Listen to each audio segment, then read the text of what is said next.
ආලෝකයේ බහුවර්ණ ප්‍රශ්න පත්‍රයක් මම දාලා තිබ්බා. ඒකේ අපි කලින් වීඩියෝ එකේදී මුල් ප්‍රශ්න 10 සාකච්ඡා කරේ. අපි එහෙනම් අද බලමු 11 වෙනි ප්‍රශ්නේ ඉඳලා. පෙන්වා ඇත්තේ වාතයේ වර්තනාංකය ආසන්න වශයෙන් 1යි කියලා තියෙනවා. තබා ඇති වර්තනාංකය 2ක් වන වීදුරු වලින් හදාගත්ත ඝනකාභාකාරයේ කුට්ටියක්ලු.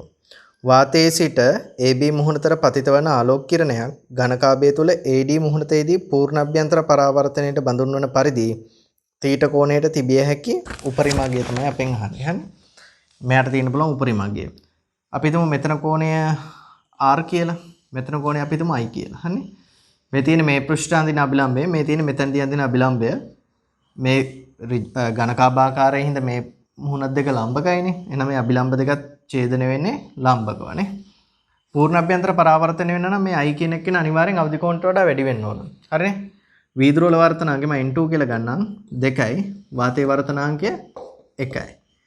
එතකොට අපිට අදහසක් තියෙනවා මොකද පූර්ණ අභ්‍යන්තර පරාවර්තනය වෙන්න ඕන අනිවාර්යෙන් ආලෝක කිරණය ගහනතර මාධ්‍යයේ ඉඳලා විරලතර මාධ්‍යයට ගියොත් නේ.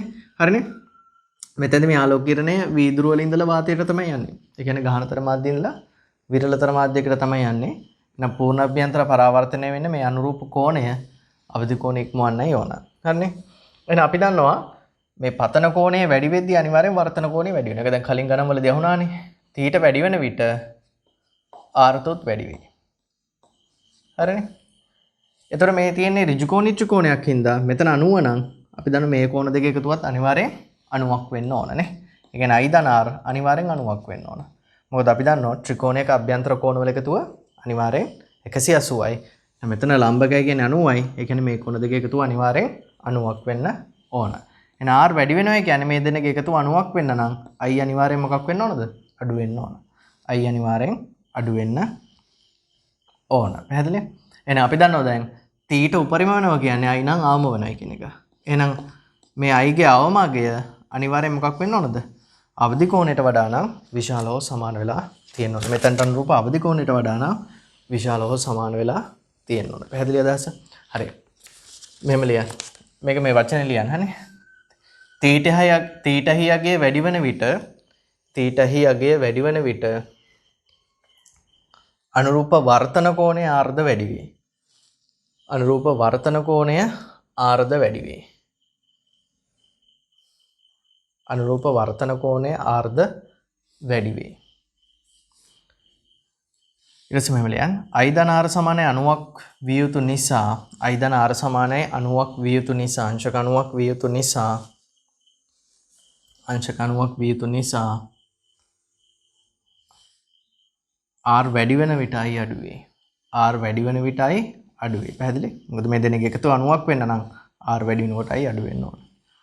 R වැඩි වෙන විටයි අඩු විය යුතුයි. එනම් තීට උපරිම වන අවස්ථාවේ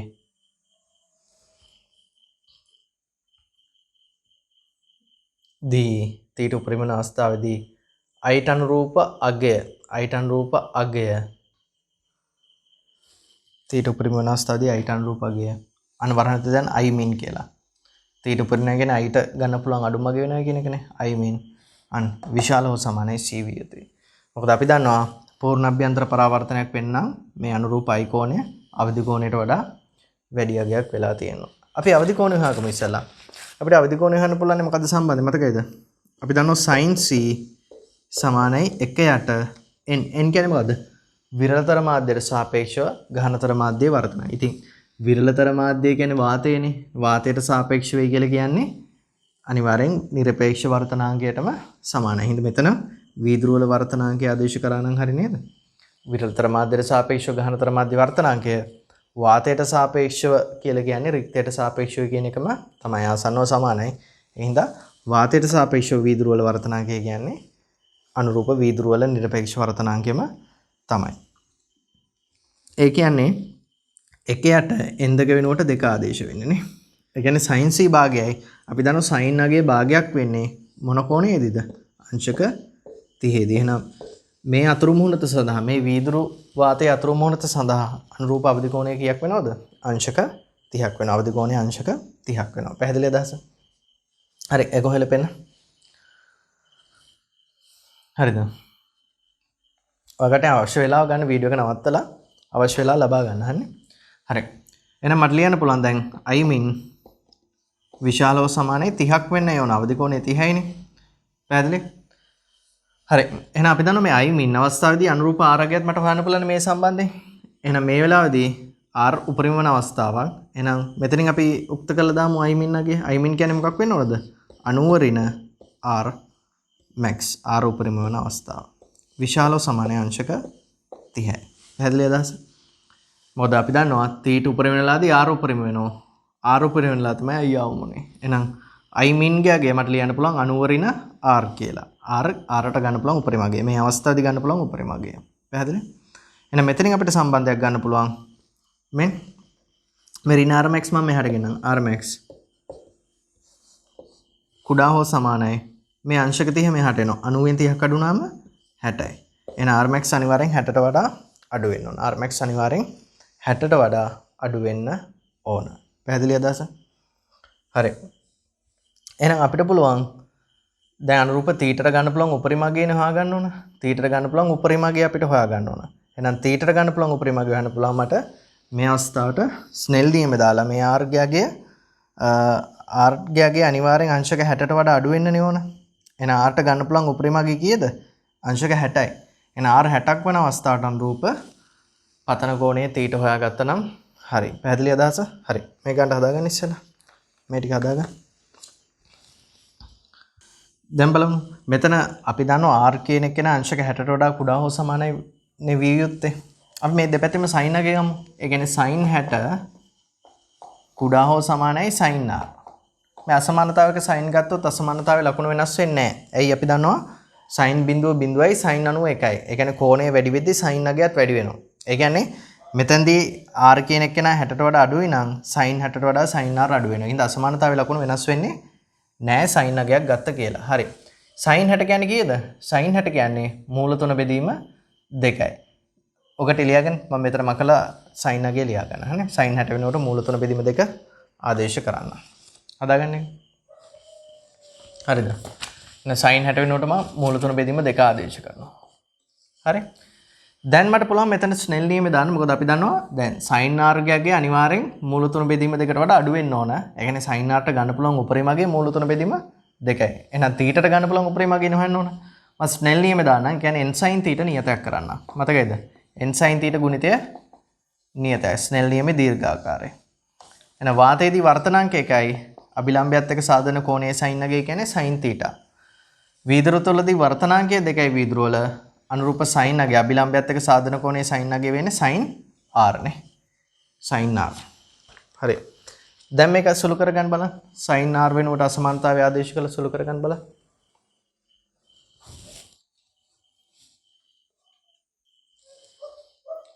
හරිද? මේ බලන්න.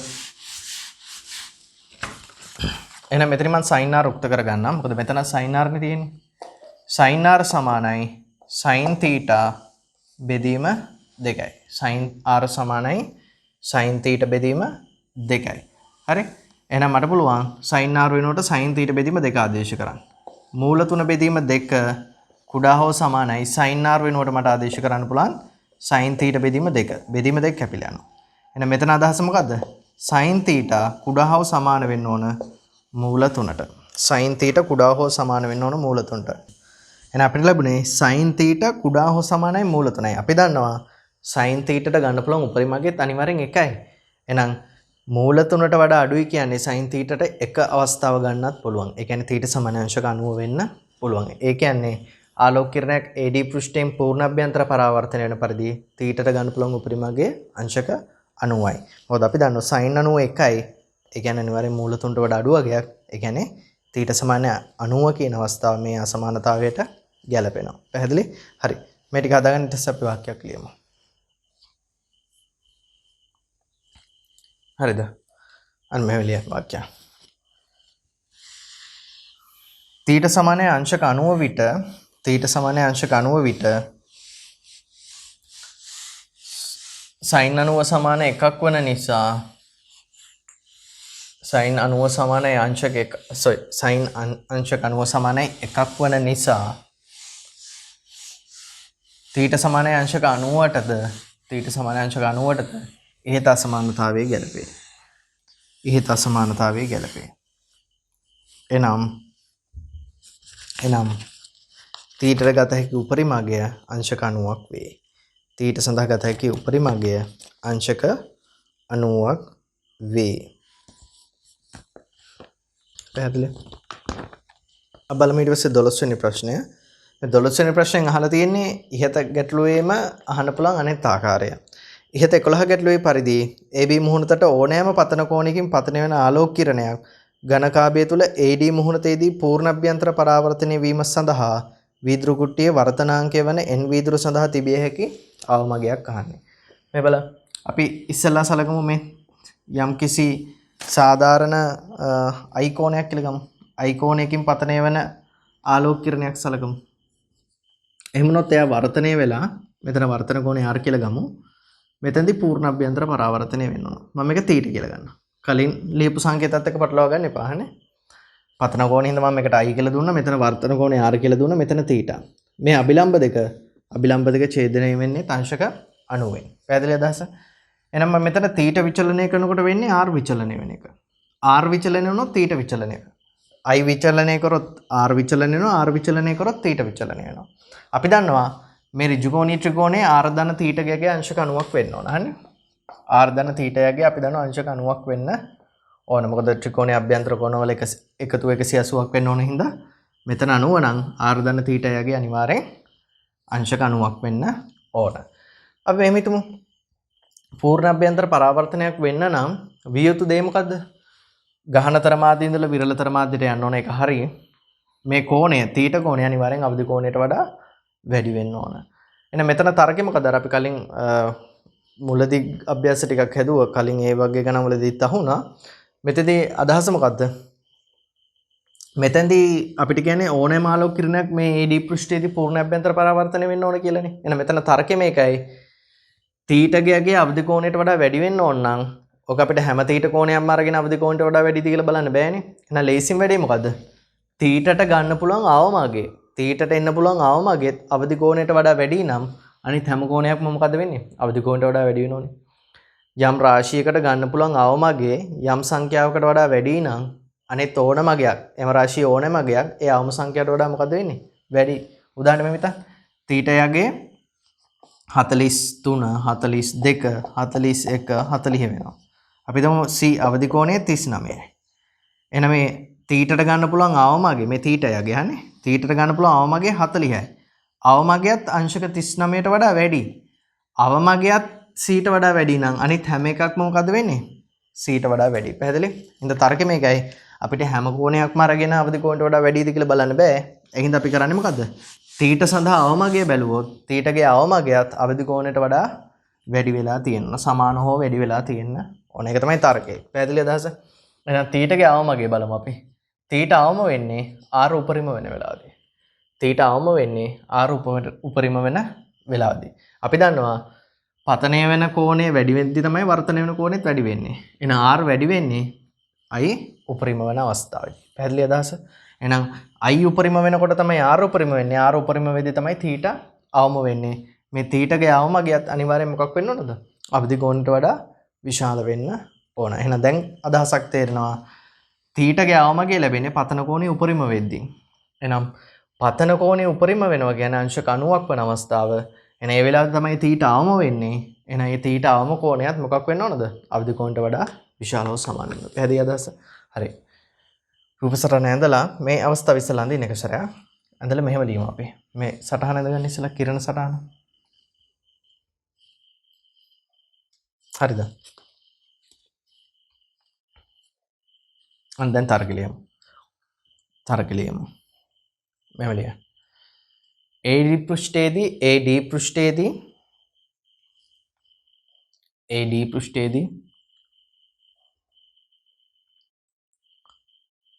පතනය වෙන ඕනෑම ආලෝක කිරණයක් පූර්ණ අභ්‍යන්තර පරාවර්තනය වීම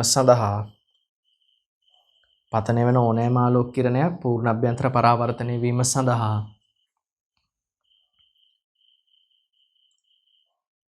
θහි අවමගයද θ එළඹෙන අවමගයද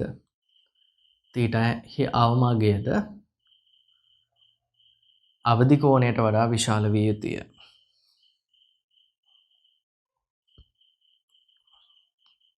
අවදි කෝණයට වඩා විශාල විය යුතුය.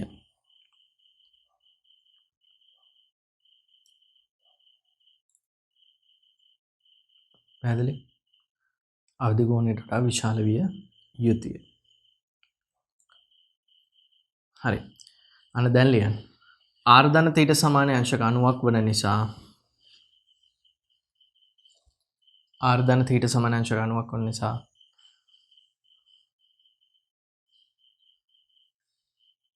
r අවම θ අවම වන විට r උපරිම වේ. θ අවම වන විට r උපරිම වේ.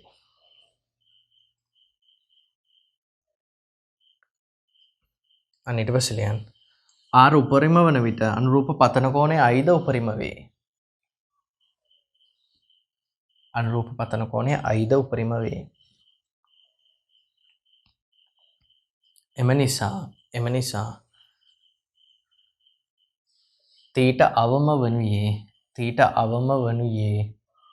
θ අවම වනුයේ පතන කෝණයේ අංශක 90ක් වන විටයි. පතන කෝණය උපරිම වෙනලා තමයි θ අවම වෙන්නේ. ඒ කියන්නේ පතන කෝණයේ අංශක 90ක් වන අවස්ථාව.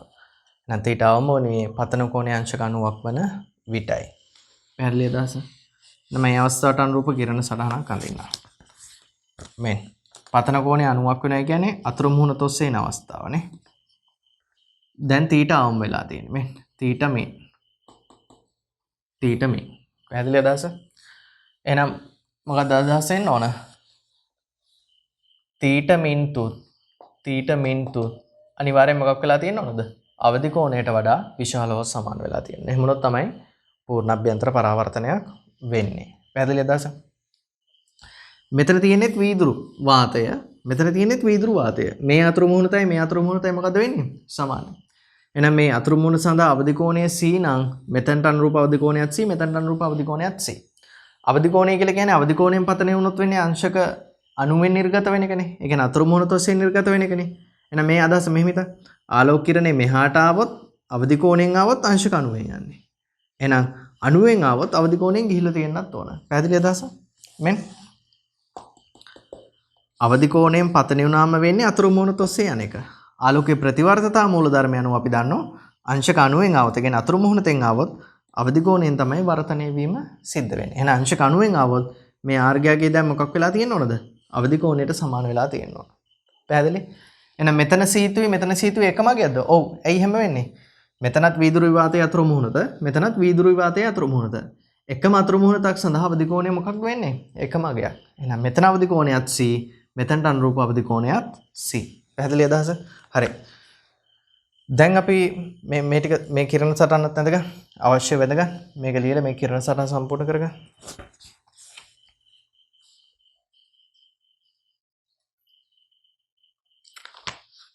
හරිද?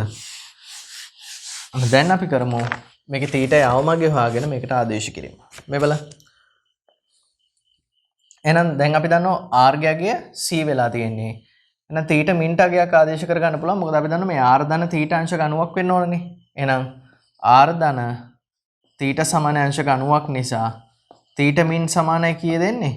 අංශක 90 ඍණ c නේ. අංශක 90 ඍණ r කියන්නේ c. එහෙනම් θ මින්ට ආදේශ කරමු 90 ඍණ c කුඩා හෝ සමානයි c. ඍණ c මෙහාට ගෙනාම මෙතන අංශක ධන c වෙනෝනේ. ඍණ c මෙහාට ගෙනාම ධන c වෙනවා. c ධන c කියන්නේ 2යි c. ඒ කියන්නේ c කුඩා හෝ සමාන අංශක 45යි කියලා ලැබෙන්නේ. පැහැදිලි? සුළු කරගන්න. c කුඩා හෝ සමාන අංශක 45යි කියලා ලැබෙන්නේ අපිට. c කියන්නේ අවදි කෝණය. වීදුරු වාතයේ සඳහා අනුරූප අතුරු මුහුණ සඳහා අනුරූප අවදි කෝණය. සුළු කරගන්න. හරි? දැන් අපිට ඕන වර්තනාංක ගන්නනේ. මොකද අවදි කෝණය දන්න ඕන වර්තනාංකයට සම්බන්ධයක් අපි දන්නවා. මොකද සම්බන්ධය? අවදි කෝණයේ sin අගේ sin c සමාන 1ට විරලතර මාධ්‍යයට සාපේක්ෂව ගහනතර මාධ්‍ය වර්තනාංකය. විරලතර මාධ්‍ය වාතයේ හින්දා වාතයට සාපේක්ෂව වීදුරුව වර්තනාංකය කියන්නේ වාතයට සාපේක්ෂව වීදුරුව වල වර්තනාංකය කියන්නේ නිරපේක්ෂ වර්තනාංකයම තමයි වීදුරුව වලනේ. ඒ හින්දා 1ට n වීදුරු.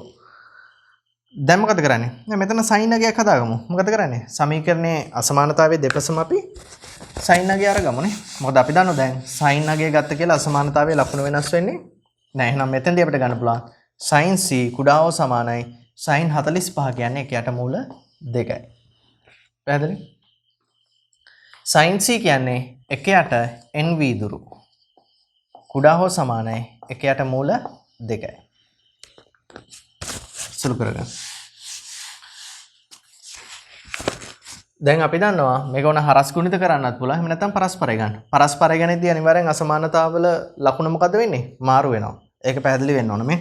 1යට 3ට වඩා 1යට 2 වැඩි ඉන්නේ නේ. 1යට 3 කියන්නේ 0.3යි 1යට 2 කියන්නේ 0.5යි. පරස්පරය ගත්තම වෙන්නේ මොකද? 3යි 2යි. ඒ කියන්නේ 3 විශාලයි 2ට වඩා. පැහැදිලි? එහෙනම් අසමානතාවයක පරස්පරය ගණනදී අසමානතාවයේ ලකුණ මාරු වෙනවා. එහෙනම් මෙතන පරස්පරය ගණනදී n වීදුරු විශාල හෝ සමානයි මූල 2යි. n වීදුරු විශාල හෝ සමානයි මූල 2යි. එහෙනම් අපෙන් අහන්නේ වීදුරු සඳහා තිබිය හැකි වීදුරු වල වර්තනාංගය සඳහා තිබිය හැකි අවමගය මූල 2කට වඩා විශාල හෝ සමාන වෙන්න ඕන නම් ගන්න පුළුවන් අවමගය වෙන්නේ මූල 2යි. ඒ කියන්නේ පළවෙනි උත්තරේ තමයි පිළිතුර වෙන්නේ. හරි. හදාගන්න එක.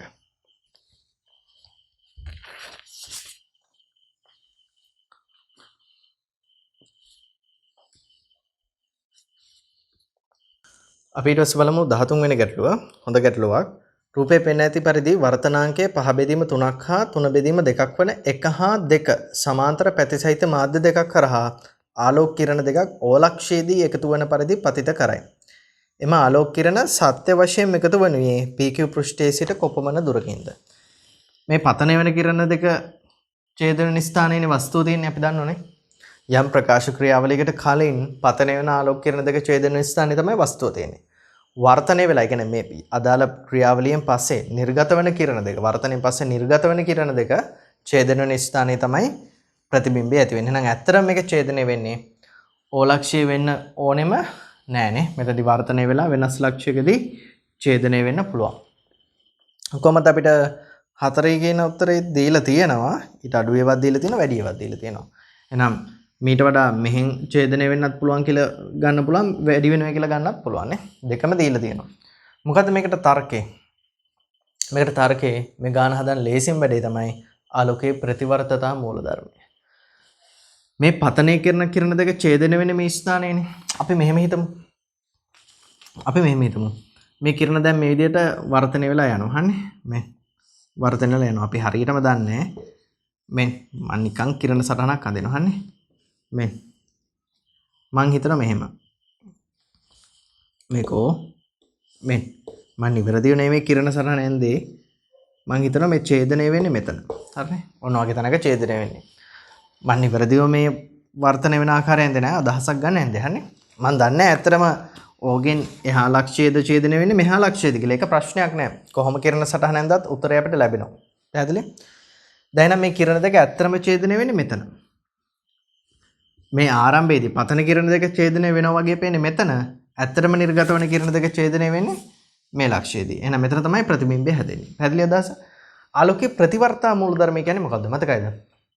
ආලෝකයේ ප්‍රතිවර්තා මූලධර්මය කියන්නේ ආලෝක කිරණේ ගමන් මාර්ගය ප්‍රතිවිරුද්ධ කරොත් ඒක පැමිණි මාර්ගයේම නැවත ගමන් කරනවා. පැහැදිලි අදහස? එහෙනම් මට මේ ආලෝක කිරණේ ගමන් මාර්ගය ප්‍රතිවිරුද්ධ කරොත් මෙන්න ගමන් මාර්ගය ප්‍රතිවිරුද්ධ කරනවා. මම ඊතල දෙකකින් පෙන්නන්න. මේ ආපු මාර්ගයේම ගමන් කරන්න ඕන. මෙන්න. ආපු මාර්ගයේම ගමන් කරනවා. මෙන්න. පැමිණි මාර්ගයේම ප්‍රතිවිරුද්ධ පැත්තට ගමන් කරනවා. මෙන්න. පැහැදිලි? මම ඊතල දෙකකින් දාලා පෙන්නනවා. ඒ කියන්නේ දැන් ගමන් මාර්ගයේ ප්‍රතිවිරුද්ධ කරා කියලා කියන්නේ මෙන්න පතන වෙන කිරණ දෙක වෙන්නේ මේ දෙන්න වගේ. කියන්නේ මෙතන වස්තුව වෙන්නේ O dash කියලා ගමු. දැන් නිර්ගත වෙන්නේ මේ කිරණ දෙක. නිර්ගත වෙන කිරණ දෙක ඡේදන ස්ථානය කියන්නේ ප්‍රතිබිම්බයේ තියෙන තැනනේ I dash. පැහැදිලි? එහෙනම් මේ ආලෝකයේ ප්‍රතිවර්තා මූලධර්මයෙන් දෙන තව අදහසක් මොකද්ද? වස්තුව තියෙන තැන ප්‍රතිබිම්බේ වස්තුව තියෙන තැන මම වෙනස් කරොත් ඒ කියන්නේ උදාහරණ මෙහෙම හිතන්න. කලින් ප්‍රතිබිම්බේ තියෙන තැන දැන් වස්තුව තියුවොත් කලින් වස්තුව තිබ්බ තැන තමයි දැන් නව ප්‍රතිබිම්බය සැදෙන්නේ. පැහැදිලි අදහස? මොකද මට මේ පැත්තට ගන්න හදාගන්න ලේසි. මොකද දන්නවා අපි තාත්වික වස්තුවක් දෙස මේ සමාන්තර පැති සහිත මාධ්‍ය හරහා බලද්දී සිදුවෙන්නේ දෘශ්‍ය විස්ථාපනය. අන්නේ දෘශ්‍ය විස්ථාපනය වෙන අපිට සමීකරණ තියෙනවා. එහෙනම් මේ පැත්තට ගාන හදනට වඩා මේ පැත්තේ ඉඳලා එන ආලෝක කිරණ දෙකක් නිරීක්ෂණය කරද්දී ගාන හදන එක ලේසි. එහෙනම් මම මේක ආලෝකයේ ප්‍රතිවර්තා මූලධර්මය කරන්නේ ප්‍රතිබිම්බය හැදෙන ස්ථානයේ වස්තුව තිබ්බොත් කලින් වස්තුව තිබ්බ ස්ථානයේ තමයි නව ප්‍රතිබිම්බය හැදෙන්නේ. එහෙනම් මෙතෙන්දී මම හිතනවා සිදුවෙච්ච දෘශ්‍ය විස්ථාපනය මේ සිදුවෙන දෘශ්‍ය විස්ථාපනය D කියලා. එහෙනම් මේ D ටගයක් හොයාගත්තොත් අපි හොයන්නේ වස්තුවට වඩා ප්‍රතිබිම්බය කොච්චර වෙනස් වෙනවද කියන එක. හැබැයි අපි දන්නවා දැන් ප්‍රතිබිම්බය කියන්නේ කලින් වස්තුව තිබ්බ තැන. දැන් වස්තුවේ කියලා ගත්තේ කලින් ප්‍රතිබිම්බය හැදෙන තැන. එහෙනම් මේ දුර වෙනස හොයාගත්තොත් D දෘශ්‍ය විස්ථාපනය හොයාගත්තොත් අර කලින් වස්තුවට වඩා ප්‍රතිබිම්බය හැදෙන ස්ථානයට දුර මට හොයාගන්න පුළුවන්. පැහැදිලි අදහස? හරි. කිරණ සටහනද ගන්න. ඊට පස්සේ අපි යටින් වාක්‍යයක් ලියමු. හරිනේ. කිරණ සටහනද ගන්න. මේ සත්‍යම අවස්ථාව තමයි මම මේ කොටු කරන්නේ. මේක තමයි සත්‍යම අවස්ථාව. මම ඊට පස්සේ අර ආලෝකයේ ප්‍රතිවර්තතා මූලධර්මයට අනුව ඇඳපු අවස්ථාව තමයි මේ I dash O dash කියලා දාලා තියෙන්නේ. පැහැදිලි? හරි. රූප සටහනද ගන්න පැහැදිලිව?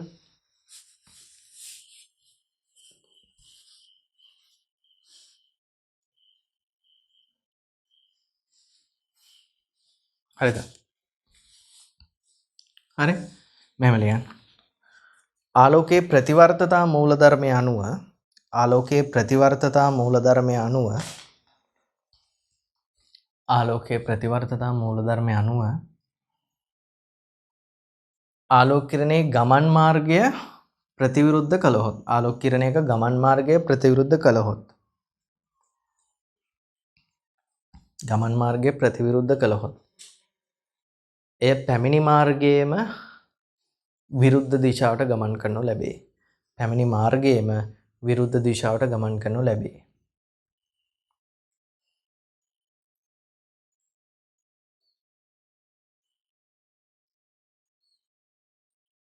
පැහැදිලි? ඊට පස්සේ ඉහත රූපයේ පෙන්වා ඇති පරිදි ඉහත රූපයේ පෙන්වා ඇති පරිදි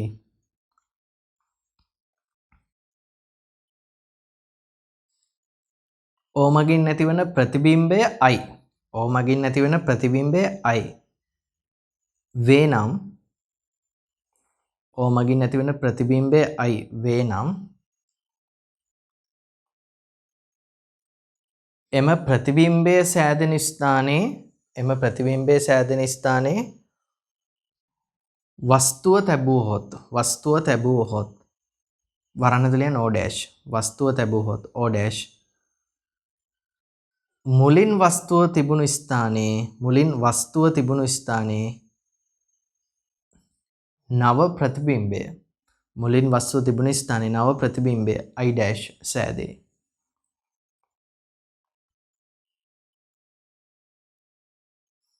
මෙවිට සිදුවන දෘශ්‍ය විස්ථාපනය සිම්පල් D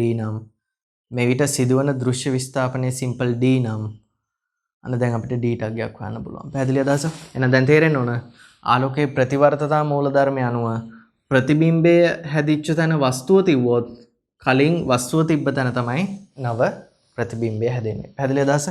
දැන් අපිට දෘශ්‍ය විස්ථාපනය හොයන්න පුළුවන්. මොකද මේ පැත්තට එන ආලෝක කිරණ සඳහා අපිට ලේසියෙන්ම ගාන හදන්න පුළුවන්. මොකද මේ පැත්තේ ඉඳලා නිරීක්ෂණය කරොත් වස්තුවක් දෙස සිදුවන දෘශ්‍ය විස්ථාපනයට අපිට සම්බන්ධයක් තියෙනවා. මොකද්ද සූත්‍රය? D සමානයි T වාරයක් 1 ඍණ 1 යට n. මේ සම්බන්ධය අපිට භාවිතා කරන්න පුළුවන්. මොකද අපි දන්නවා මේ සමාන්තර පෘෂ්ඨ තියෙද්දී දෘශ්‍ය විස්ථාපන අපිට වීජයක සලකන්න පුළුවන්. කියන්නේ ධන අගයන් විදියට නා එකතු කරනවා, ඍණ අගයන් තිබ්බොත් අඩු කරලා දානවානේ. පැහැදිලි අදහස? වස්තුව කොහේ තිබුණත් සිදුවන දෘශ්‍ය විස්ථාපන එකම අගයක්. පැහැදිලිනේ? මෙයාගේ ස්පර්ශ වෙලා තිබ්බත් මේ මුහුණතර වඩා කුමන ස්ථානයේ තිබ්බත් සිදුවන දෘශ්‍ය විස්ථාපන එකම අගයක්. එහෙනම් D ට අපි අගයක් කරමු. D සමාන මොකද වෙන්නේ? අපි ඉස්සෙල්ලා බලමු මේ එක වීදුරු කුට්ටියෙන් සිදුවන දෘශ්‍ය විස්ථාපනය. එහෙනම් T කියන්නේ එක වීදුරු කුට්ටිය සමාන්තර පැති සහිත මාධ්‍ය ඝනකම. ඒ කියන්නේ 5 cm. එක ඍණ 1 යට ඇස තියෙන මාධ්‍ය. ඇස තියෙන දැන් මෙතන කියලානේ අපි හිතන්නේ. ඇස තියෙන මාධ්‍යයට සාපේක්ෂව එක මාධ්‍යයේ වර්තනාංගය. පැහැදිලි? එතකොට මේකදී අපි හිතමු වාතයනේ තියෙන්නේ. වෙන මාධ්‍යයක් කියලා නැහැනේ. ඒකින්ද වාතය හෝ රික්තය කියලා හිතුවොත් එකේ නිරපේක්ෂ වර්තනාංගයනේ ආදේශ කරන්නේනේ. එක මාධ්‍යයේ නිරපේක්ෂ වර්තනාංගය වෙන්නේ 5 බෙදීම 3යි. 5 බෙදීම 3 උඩට යනවා. හරි? එකතු කරන්න ඕන දෙවෙනි එක්කෙනා නිසා ඇති වෙන දෘශ්‍ය විස්ථාපනය. යාගේ ඝනකම 3යි. එක ඍණ 1 යට n වර්තනාංගය. ඇස තියෙන මාධ්‍යයට සාපේක්ෂව දෙක මාධ්‍ය වර්තනාංකය. මේකෙදී ඇස තියෙන්නේ අපි ගත්තේ වාතය කියලානේ. රික්තය කියලා හිතන්න පුළුවන් එතකොට. දෙකම ආසන්න වශයෙන් සමාන හින්දා අපිට පුළුවන් මෙතෙන්දී ඇස තියෙන මාධ්‍යයට සාපේක්ෂව දෙක මාධ්‍ය වර්තනාංකය කියන්නේ යගේ නිරපේක්ෂ වර්තනාංකයන් 3 බෙදීම 2යි. 3 බෙදීම 2 උඩට එනවා මේ. මේක සුළු කරා නම් හරිය නේද? d සමාන කී දෙන්නේ? මෙතන පොදු හරේ 5 ගත්තොත් 5න් 3ක් අඩු නම් 2යි. 5න් 2 වැඩි කිරීම 5 කියන්නේ 2යි. ධනාගය. මෙතන පොදු හරේ 3 ගත්තොත් 3න් 2ක් අඩු නම් 1යි. එතකොට එන්නේ අපිට 3යි නේ. එහෙනම් සුළු කරාම අපිට ලැබෙනවා 5 සෙන්ටිමීටර්. d කියන්නේ 5 සෙන්ටිමීටර්. එහෙනම් මෙතනට වඩා මෙතනට තියෙන දුර 5 සෙන්ටිමීටර්. එහෙනම් අපිට ඕන පළවෙනි අවස්ථාව මේ පැත්තට පතනය කරොත් වස්තුව තිබ්බේ මෙතන.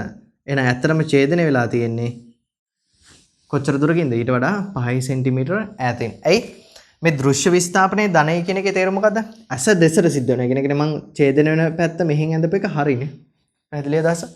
මේ d සඳහා ඍණ උත්තරයක් ආව නම් ඒකේ තේරුම මොකද්ද? ඔකට ඡේදනය වෙන්නේ මේ වගේ තැනක් කියලා හිතුවනම් ඔකටයන්ට d තේවි ඍණාගයක්. හරිනේ? d තේවි ඍණාගයක්. එහෙනම් d ට ඍණාගයක් එනවා කියලා කියන්නේ මොකද්ද අදහස? d ට ඍණාගයක් එනවා කියලා කියන්නේ ඇසෙන් ඉවතර තමයි ප්‍රතිබිම්බය දෘශ්‍ය විස්ථාපනය සිද්ධ වෙන්නේ. පැහැදිලි? එහෙනම් මෙතනදී ඇස දෙසට සිදුවන දෘශ්‍ය විස්ථාපනය 5යි කියන්නේ මෙතනට වඩා ප්‍රතිබිම්බෙන්න ඕන මෙහා 5යි. පැහැදිලි අදහස? මෙතනට වඩා ප්‍රතිබිම්බය මේ දිශාවට 5ක් එන්න ඕන. එහෙනම් අපිට ඕන පළවෙනි අවස්ථාව මෙතන වස්තුව මෙතන ප්‍රතිබිම්බය තියෙන අවස්ථාව. ඒ කියන්නේ මෙතනට වඩා මෙතන 5 සෙන්ටිමීටර ඈතින් තියෙන්නේ. මෙතනට වඩා මෙතන 5 සෙන්ටිමීටර ඈතින් තියෙන. ඒ කියන්නේ උත්තරේ ලැබෙන්න ඕන අපිට sorry. මෙතන සුළු කරපේකේ වෙනසක් වෙලා තියෙනවා මගේ. මෙතන පොදු හරේ 3 ගත්තම 3න් 2ක් අඩුනාම එන්නේ 1යි 3න් 1යි 3න් ගුණ කරාම 1යි නේ 1යි. එතකොට සුළු කරාම එන්නේ 3 සෙන්ටිමීටර කියලා. 3 සෙන්ටිමීටර කියලා. එහෙනම් දැන් තේරෙනවා මේ වස්තුව තියෙනට වඩා ප්‍රතිබිම්බය තියෙන. ඒ කියන්නේ මේ ඡේදනය වීම සිද්ධ වෙන්නේ 3 සෙන්ටිමීටර ඈතින්. එහෙනම් 4ට වඩා 3ක් ඈත් වෙනවා. ඒ කියන්නේ උත්තරේ එන්න ඕන 7යි නේ. පැහැදිලිද දැස? උත්තරේ 5. හරි. ඉතින් හොඳ ගානක්. ආලෝකයේ ප්‍රතිවර්තන මූල ධර්මය තමයි අපි ආදේශ කරේ. හරි සුළු කරගන්න අවශ්‍ය කණු ලියලා සුළු කරගන්න.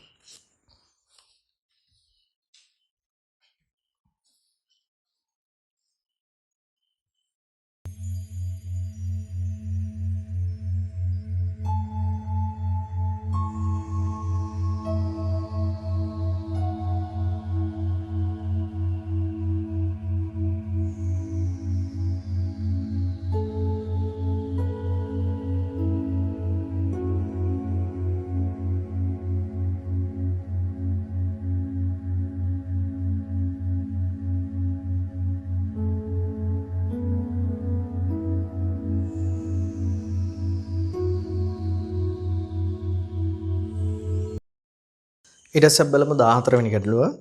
ප්‍රකාශ තන්තුවක් වර්තනාංකයේ n1 සමාන 1.7ක් වන ද්‍රව්‍යයෙන් හා ඒ වටා වර්තනාංකයේ n2 සමාන 1.5ක් වන පරිවර්තන ද්‍රව්‍යකින් සමන්විත වේ.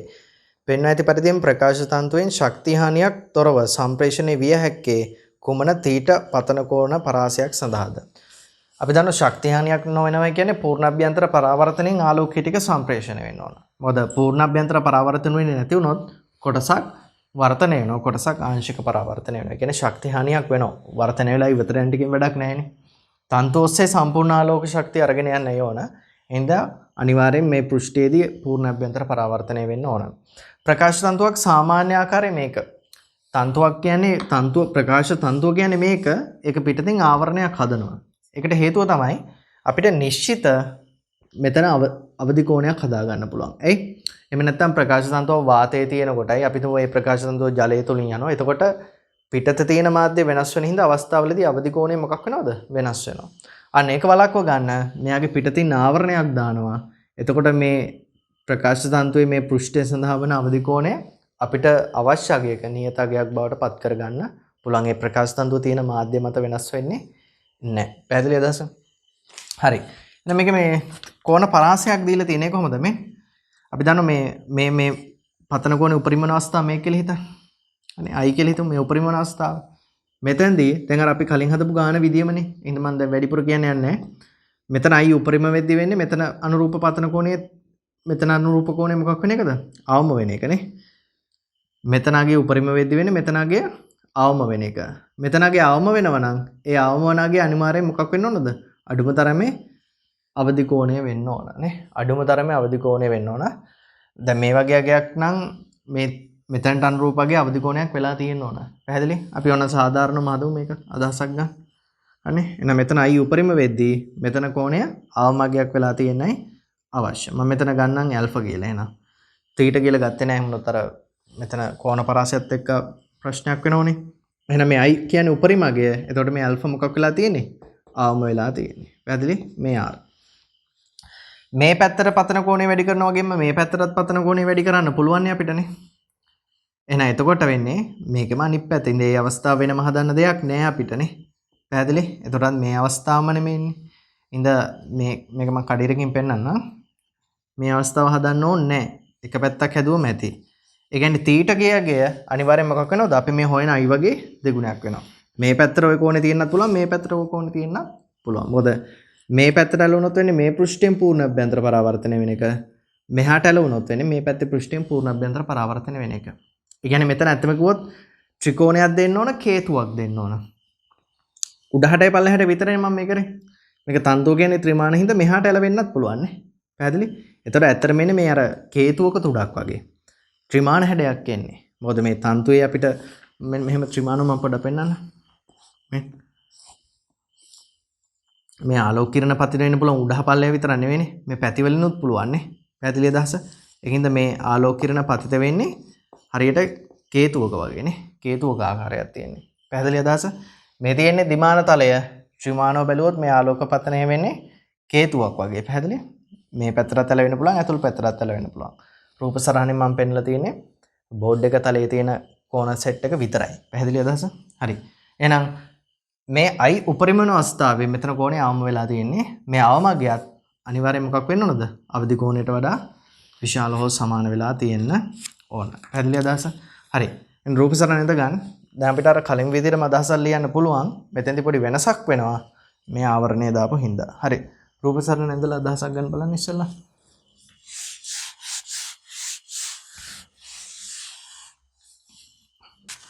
දැන් අපි දන්නවා මෙතන පෘෂ්ඨය මෙතන අතුරු මුහුණට සැලකුවොත් මේ ප්‍රකාශ තන්තුවේ ද්‍රව්‍යයයි මෙතන නෙවෙයි n එක තියෙන්න ඕන. මෙතන ප්‍රකාශ තන්තුවනේ. n එක සමාන 1.7 වෙන්නේ. මේ ආවරණය ඉතින් මේ n දෙකමයි හන්නේ. මේ n දෙකමයි. n එක කියන්නේ ප්‍රකාශ තන්තුව, n දෙක කියන්නේ පිටත ආවරණය හන්නේ. මේ හරස් කඩක්නේ මම පෙන්නලා තියෙන්නේ. ත්‍රිමානව සැලකුවා මේ මෙතන තියෙන ආවරණයමනේ මෙතනක් තියෙන්නේ. පැහැදිලි අදහස? රූප සරණේ අදහස් වෙනවනේ. රූප සරණේ අදහස් වෙනවා. හරි. එහෙනම් මෙතන තියෙන්නේ ප්‍රකාශ තන්තුවේ වාතයයි.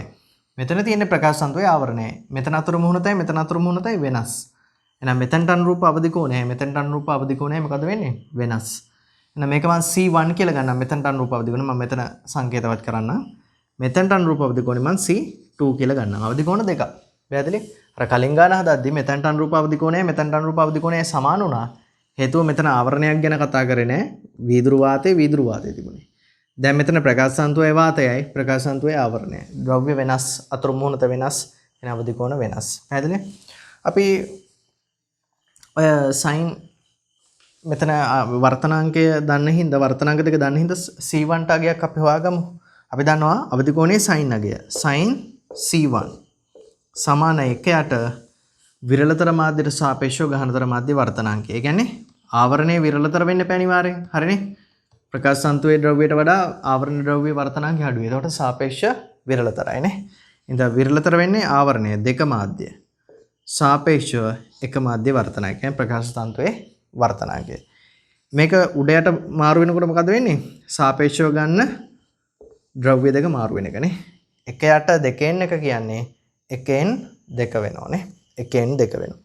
එහෙනම් 1n 2 කියලා කියන්නේ අපි දන්නවා එක මාධ්‍යයට සාපේක්ෂව දෙක මාධ්‍ය වර්තනාංකය කියන්නේ ඉවර වෙන කෙනාගෙන් ඕන පටන් ගන්න. n2 බෙදීම n1. මේක අපිට මුල් ගණන් වලදී අහුණා. n2 බෙදීම n1. එහෙනම් මෙතනදී මට sin c1 ට අගයක් හොයාගන්න පුළුවන්. එහෙනම් මම ඔකට ලියා ගන්න මම මෙතන මකලා ලියන්නේ. එහෙනම් sin c1 සමානයි කී දෙන්න ඕන? n2 යගේ 1.5යි.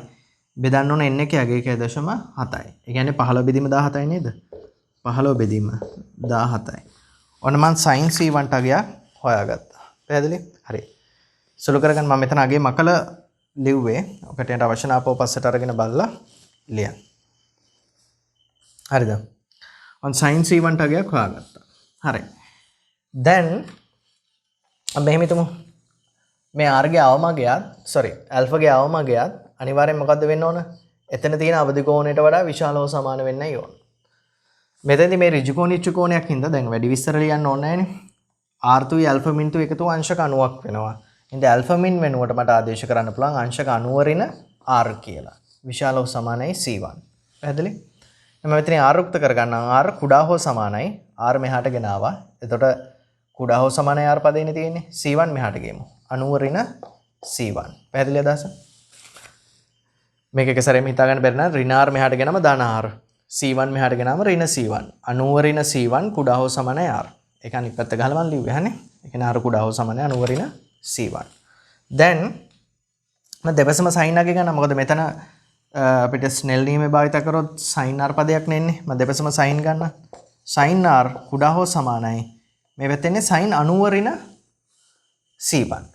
90 ඍණ c1. ඒ කියන්නේ 90 ඍණ කෝණයක sin අගය ගත්ත මේක මොකක් වෙනවද? මතකයිද? 90 ඍණ කෝණයක sin අගය ගත්තොත් ඒක cos කෝණයට සමානයි. එහෙනම් 90 ඍණ c1 ගේ sin අගය කියන්නේ cos c1. මේක එන්නේ කොහොමද? මතකයිද? මේක මැත්ස් අය නම් දන්නවා. බයෝට මතක් වෙන බයෝ කරන අයට මතක් වෙන්න ඕන හින්දා අපි මෙහෙම පොඩ්ඩක් අදහසක් ගමු. මේ කෝණය θ නම් මේක තමයි 90 ඍණ θ. මේ පාද x කියලා හිතමු. මේක y කියලා හිතමු. මේක z කියලා හිතමු. හරිනේ?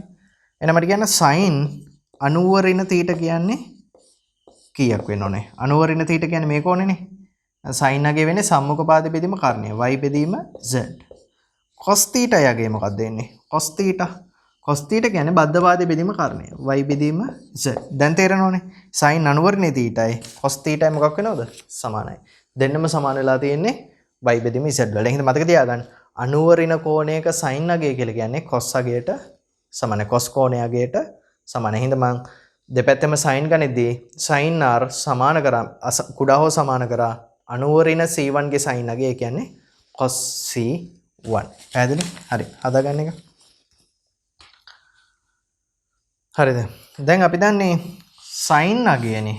කොහොමද cos අගය හොයාගන්නේ? sin අගය දන්නේ cos අගය. ඒකටත් අපිට මේ වගේ පොඩි ඍජු කෝණීය ත්‍රිකෝණයක් අඳ ගන්න පුළුවන් නේ. මේ බලන්න. ඍජු කෝණීය ත්‍රිකෝණයක් අඳිමු. මේක c1 නම් sin c1 අගය දන්නවා. සම්මුඛ පාදයේ බෙදීම කර්ණයනේ. එහෙනම් සම්මුඛ පාදයේ 15 නම් කර්ණය 17ක් වෙන්න ඕන. එහෙනම් බද්ධ පාදයගේ හොයාගන්න. පයිතගොරස් ප්‍රමේයෙන් හොයාගන්න පුළුවන් නේද? අපි දන්නවා මේ සම්මුඛ පාදයේ වර්ගයයි බද්ධ පාදයේ වර්ගයේ එකතුව කර්ණයේ වර්ගයට සමාන වෙනවා. එහෙනම් මෙතන බද්ධ පාදයේ කටියන්ට 8යි කියලා හොයාගන්න පුළුවන් බලන්න. කර්ණයේ වර්ගයේ 17 වර්ගයෙන් 15 වර්ගයක් අඩු කරාම මෙතන තියෙන අගේ වර්ගය එන්න ඕනේ. කියන්නේ 64යි ලැබෙන්නේ වර්ගමූලය ගත්ත මටයි. හොයලා බලන්න. හරිද? එහෙනම් මෙතනදී මට අනුරූප cos අගය ලියන්න පුළුවන්. cos c1 සමානයි කීයද එන්නේ? බද්ධ පාදයේ බෙදීම කර්ණය 8 බෙදීම 17යි. ඔන්න cos අගය හොයාගත්තා. පැහැදිලි? 8 බෙදීම 17යි. එහෙනම් දැන් මම දන්නවා sin r කුඩා හෝ සමාන වෙන්න ඕන 8 බෙදීම 17ට. මේක අපිට වර්තනාංක වලින්ම හදාගෙන ඉන්නත් තිබ්බ සංකේත වලින් මම අගයන්ම ආදේශ කරගෙන ආවා. හන්නේ. සංකේත වලින්ම එන්නත් පුළුවන් අපිට. මම අගයන් වලින් ආදේශ කරගෙන ආවා. හන්නේ. හරි. දැන් මෙතනට ස්නෙල් නියමය දාමු අපි. ස්නෙල් නියමය දාලා අපිට අනුරූප sin i ට ගන්න පුළුවන් උපරිම අගය හොයාගන්න පුළුවන්. පැහැදිලි? හරි. මම මේක ගන්නවා. එහෙනම් ස්නෙල් නියමයෙන් මම n sin θ ගුණිතය නියතයක් කරන්නම්. වතන වාතයේ හින්දා වාතයේ වර්තනාංක 1යි වාරයක් sin i. sin i. හරිනේ? sin i. සමාන වෙන්න ඕන ප්‍රකාශ තන්තුවේ වර්තනාංකය 1.7යි වාරයක් sin r. වාරයක් sin r. පැහැදිලි?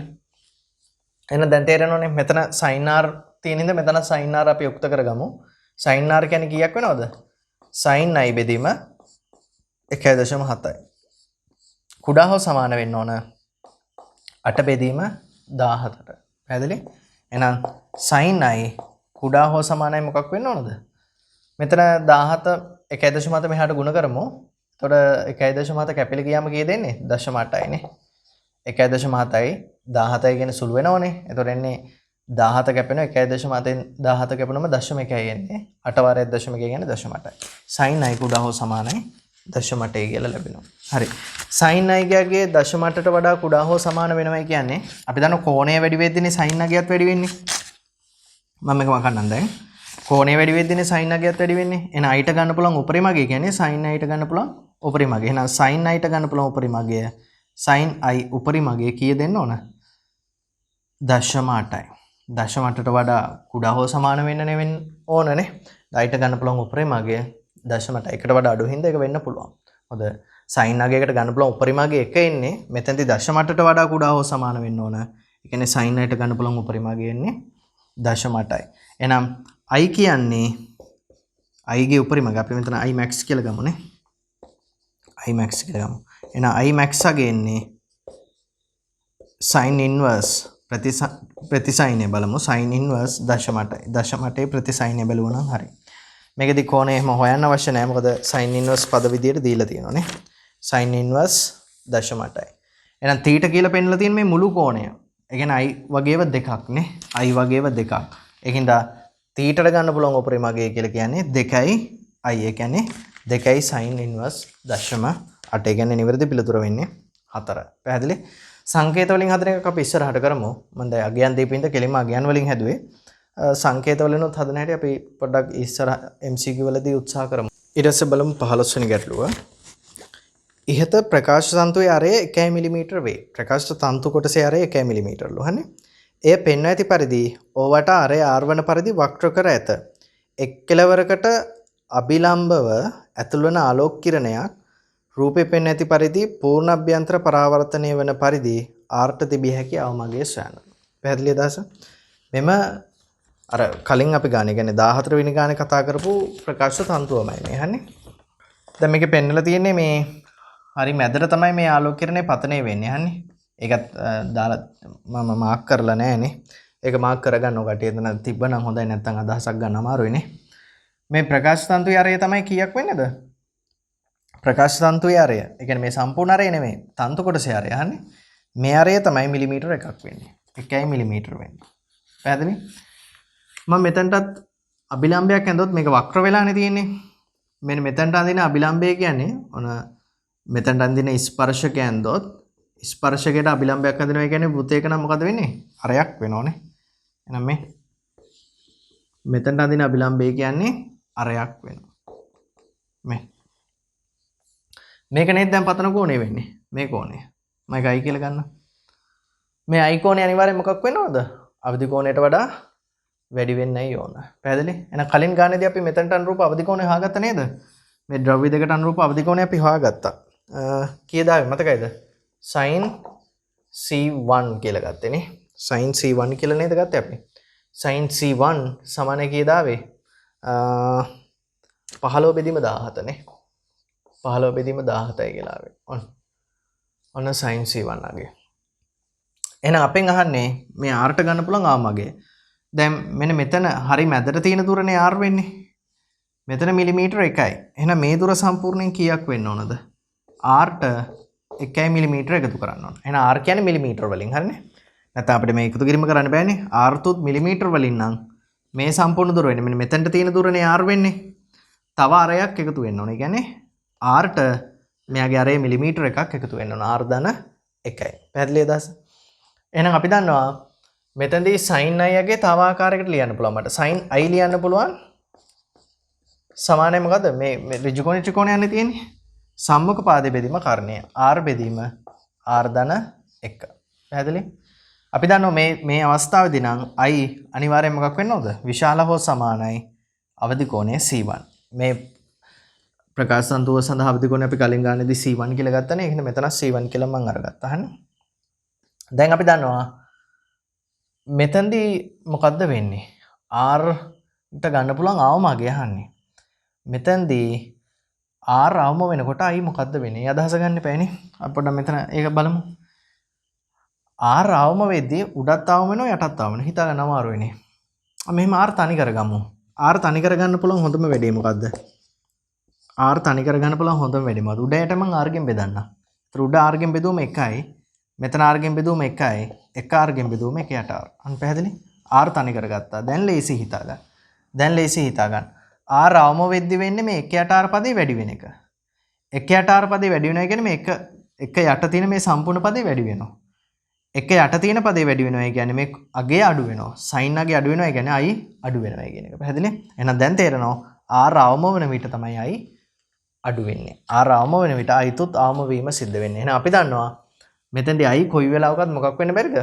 අවදි කෝණයට වඩා වැඩි අඩු වෙන්න බෑ. ඒකින්ද තේරෙන්න ඕන R අවම වෙන්නේ i අවම වෙන වෙලාවදී මෙතන i ට ගන්න පුළුවන් අවමාගේ කීයද? අවදි කෝණය. ඊට වඩා අඩු වෙන්න බෑ. එහෙනම් i අවදි කෝණය වෙන අවස්ථාවේ තමයි R ට අඩු මගේ ලැබෙන්නේ. ඕන තර්කය තමයි ලියා ගන්න ඕන. පැහැදිලි? හරි. රූප සරණේ අවශ්‍ය ටික මාක් කරන්න. මේ ටික දීලා පෙන්නන්න. ඊට පස්සේ අපි අදහසක් වාක්‍යයක් වශයෙන් ලියමු. හරි. මේකත් මාක් කරගන්න. ඒක වැඩිපුර හොඳයි තිබ්බොත් මොකද රූපේ බැලු බැලමට පේන්න තිබ්බට ඔක හරියටම අගේ ගන්න බැරි වෙනෝනේ. එහෙනම් මෙතන ලකුණු දෙකක් දාලා පෙන්නන්න. අරය මිලිමීටර 1යි කියන එකත් පෙන්නලා තියන්න. ඒක හදා ගන්න හරියට.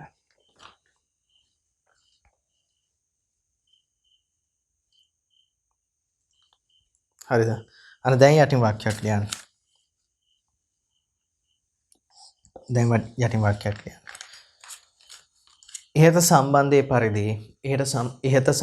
පරිදි R අවම වන විට i ද අවම වේ. R අවම වන විට i ද අවම වේ. මෙහිදී පූර්ණ අභ්‍යන්තර පරාවර්තනය වන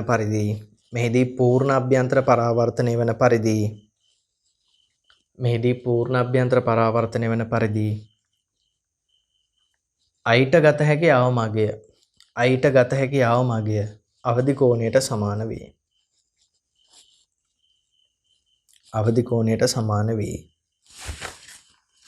පැහැදිලි? අන්න ඒ කියන්නේ R අවම වෙන වෙලාවදී i අවදි කෝණය වෙනවා. ඒ කියන්නේ sin i ට අවමගය කියන්නේ c1 නේ. c1 සමාන 1ට දැන් අර විදිහට ලියමුනේ. මේක ලියන්න ඕනේ නේද? මෙහෙම ලියමු. R ගේ අවමගය R ධන 1. R ගේ අවමගය හන්නේ ඕන RM කියලා දාමු. ඔන්න. දැන් අපි අගේ දන්නේ ඉතින් මේක සුළු කරලා R ගේ අවමගය හොයාගන්න පුළුවන්. ආදේශ කරන් බලන්න. sin c1 ගේ 15 බෙදීම 17යි සමානයි RM බෙදීම RM ධන 1යි. හරස් ගුණිතය ගන්න.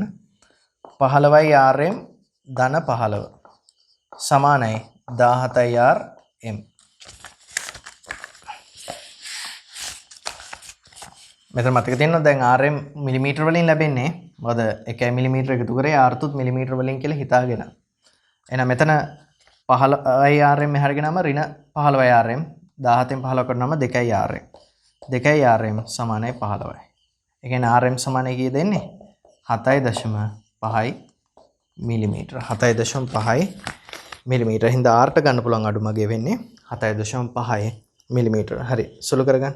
නිවැරදි පිළිතුර එන්නේ එතකොට 4 නේ. හදාගන්න. හරි. අපි ඊට පස්සේ බලමු 16 වෙනි ගැටලුව. රූපයේ පෙන්වා ඇත්තේ වාතයේ තබා ඇති සම ද්විපාද වීදුරු ප්‍රිස්මයකි. වීදුරු වාත අතුරු මුහුණත සඳහා අවදි කෝණයේ අංශක 42ක් වේ. ප්‍රිස්මයට ඇතුල් වන එකිනෙක ලම්බක ආලෝක කිරණ දෙකක් නැවත ප්‍රිස්මයෙන් නිර්ගත වන විට එම කිරණ අතර කෝණය වනේ. එම කිරණ අතර කෝණය හන්නේ. මේ බලන්න. අංශක 45න් පතනය වෙන්නේ අපි දන්නවා ගහනතර මාධ්‍යයකට ඇතුල් වෙද්දී කිරණයේ අභිලම්බය දෙසටයි නැමෙන්නේ. මේ අභිලම්බයේ දෙසටයි නැමෙන්නේ. එතකොට අපි දන්නවා මේ කෝණය 45යි නම් මේ කෝණය 45ට වඩා අඩුයි. මේ කෝණය 45ට වඩා අඩුයි. පැහැදිලිද අදහස? මෙතන 45යිනේ. මෙතන 90යි. මෙතන මේ කෝණේ ලම්බකයක් ඉඳලා 90යි. මෙතන 45ට වඩා අඩුයි. පැහැදිලිද අදහස? මට කියන්නේ මේ කෝණේ කීයක් වෙයිද? මේ කෝණේ කීයක් වෙයිද? අපි දන්නවා මේ ත්‍රිකෝණයක අභ්‍යන්තර කෝණ වල එකතුව මොකක් වෙනවද? අංශක 180ක් වෙන්න ඕන. මෙතන 90යි, මෙතන මේ ටික විතරක් 90යි, මෙතන 45ක් තියෙනවා. ඒ කියන්නේ මේ දෙන්නගේ එකතුවත් මොකක් වෙන්න ඕනද? මේ කෝණ දෙකේ එකතුව 45යි වෙන්න ඕන. පැහැදිලි? ඉතින් තේරෙනවා 45 දෙකට බෙදුනත් මේකත් 45ට වඩා අඩුයි, මේකත් 45ට වඩා අඩුයි. මෙතන 45ට වඩා අඩුයි කියන්නේ මෙතන කෝණේ 45ට වඩා මොකක් වෙනවද? වැඩි. මේ කෝණේ 45ට වඩා වැඩි. ඉතින් අපි දන්නවා මෙතනට අනුරූප අවධි කෝණයත් 42යි. දැන් වීදුරු වල ඉඳලා වාතයටනේ යන්න හදන්නේ. ගහනතර මාධ්‍ය ඉඳලා විරලතර මාධ්‍යට යන්න හදන්නේ. මේ කෝණය 45ට වඩා වැඩි. මෙතන 45ට වඩා අඩුයි කියන්නේ මෙතන 45ට වඩා වැඩි. 45ට වඩා වැඩි කියන්නේ 42කටත් වඩා වැඩිනේ. එහෙනම් අනිවාර්යෙන් මේ ආලෝක කිරණය මොකක් වෙනවද? පූර්ණ අභ්‍යන්තර පරාවර්තනය වෙනවා. මේ ආලෝක කිරණයේ පූර්ණ අභ්‍යන්තර පරාවර්තනය වෙනනේ අදහස හරියට ඔලුවට ගන්න ඕන හන්නේ. පැහැදිලි? මෙතන 45 මෙතන 90යි. එතනම ඇවිල්ලානේ 90යි 45 135ක්. එන්න මේ පොඩි කෝණයයි මේ කෝණය එකතු කරාමත් 45යි එන්න ඕනනේ. එතකොටනේ මුළු කෝණවල එකතුව 180ක් වෙන්නේ. ඉතින් මේ කෝණ දෙක එකතුව 45 වෙනවයි කියන්නේ මේකත් 45ට වඩා අඩුයි මේ කෝණෙත් 45ට වඩා අඩුයි. සමාන වුණොත් වෙන්නේ දෙකෙන් බෙදෙන එකනේ නේ. පැහැදිලි? එහෙනම් මෙතනත් 45ට වඩා අඩුයි මෙතනත් 45ට වඩා අඩුයි. මේක අංශක 90ක් වෙන්න ඕනේ හින්දා මෙතන 45ට වඩා අඩුයි කියන්නේ මෙතන 45ට වඩා වැඩි.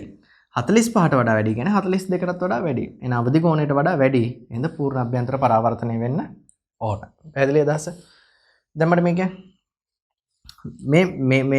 මේ පැත්තයි තියෙන විදිය සර්ව සමයිනේ. මේ කෝණය සමානයි. මේ කෝණයයි සමානයි. එහෙනම් මෙතන අභිලම්බය ඇන්දොත් මෙතන අභිලම්බය ඇන්දොත් මෙතනට අනුරූප කෝණය මෙතනට අනුරූප කෝණය මොකක් වෙන්න ඕනද? සමාන. එකම කෝණය එකම කෝණය නම් මෙතන කෝණයත් මොකක් වෙනවද? සමානයි. එහෙනම් අපි දන්නවා ආලෝකයේ ප්‍රතිවර්ත මූලධර්මය අනුව 45න් ඇවිල්ලා මෙතනට අනුරූප කෝණයෙන් වර්ධනය වුණා නම් එම කෝණයෙන් පතනය වුණාම ආපහු යන්න ඕන කීයද? 45න්ම. ඉතින් සමාන්තරව තමයි මේ ආලෝක කිරණය නිර්ගත වෙන්නේ. පැහැදිලි? මොකද මේ කෝණයයි මොකක් වෙනවද? සමානයි. පැහැදිලි අදහස? මෙතෙන්දී මෙන්න මේ පතන වුණේ 45න් පතන වෙලා මෙතනට අනුරූප කෝණයෙන් වර්ධනය වුණා නම් එහා සමාන කෝණයකින් පතන වෙද්දී අංශක 45න් වර්ධනය වෙලා යනවා. පැහැදිලි අදහස? මේ කෝණේ සමානයි. එතකොට මොකද්ද වෙන්නේ? මේ කෝණේ සමානයි කියන්නේ මෙතන කෝණේ සමානයි කියන එකනේ. ඉතින් දැන් තේරෙනවා මේක 45 නම් මෙතනත් 45 නම් මේ කෝණ දෙකත් සමානයි නම් මේ මුළු කෝණ දෙකත් මොකක් වෙනවද? සමානයි. ඉතින් මෙතන 90යි. ඒ කියන්නේ මේ අභිලම්බයත් එක්ක සාධන කෝණ දෙක ඉබේට මොකක් වෙනවද? සමානයි. සරලව සමානයි කියලා තේරුම් ගන්න පුළුවන්. පැහැදිලි? මේ ත්‍රිකෝණ දෙක සැලකුවම මේ කෝණේ සමානයි. මොකද මේ දෙක සමාන වෙනවා නම් පරාවර්තනයේදී අපි දන්නවා පතන කෝණය පරාවර්තන කෝණය සමාන වෙනවා. මේ කෝණ දෙක සමාන නම් මේ කෝණ දෙකත් සමානයි. ඉතින් මේ කෝණ දෙක සමානයි නම් මේ දෙපැත්තේ කෝණ දෙකත් සමානයිනේ. ඉතින් මේ කෝණ දෙකයි සමානයි නම් මේ මුළු කෝණය මොකක් වෙනවද? සමානයි. මෙතන 90 නම් මේ ඉතුරු කෝණය මෙතන 90 නම් මේ ඉතුරු කෝණය සමාන වෙනවා. පැහැදිලි? නේද? 45න් ආවොත් මේ ආර කෝණයෙන් ගියා නම් ආර කෝණයෙන් පතනය වුණොත් 45න් යන්න ඕන. පැහැදිලි?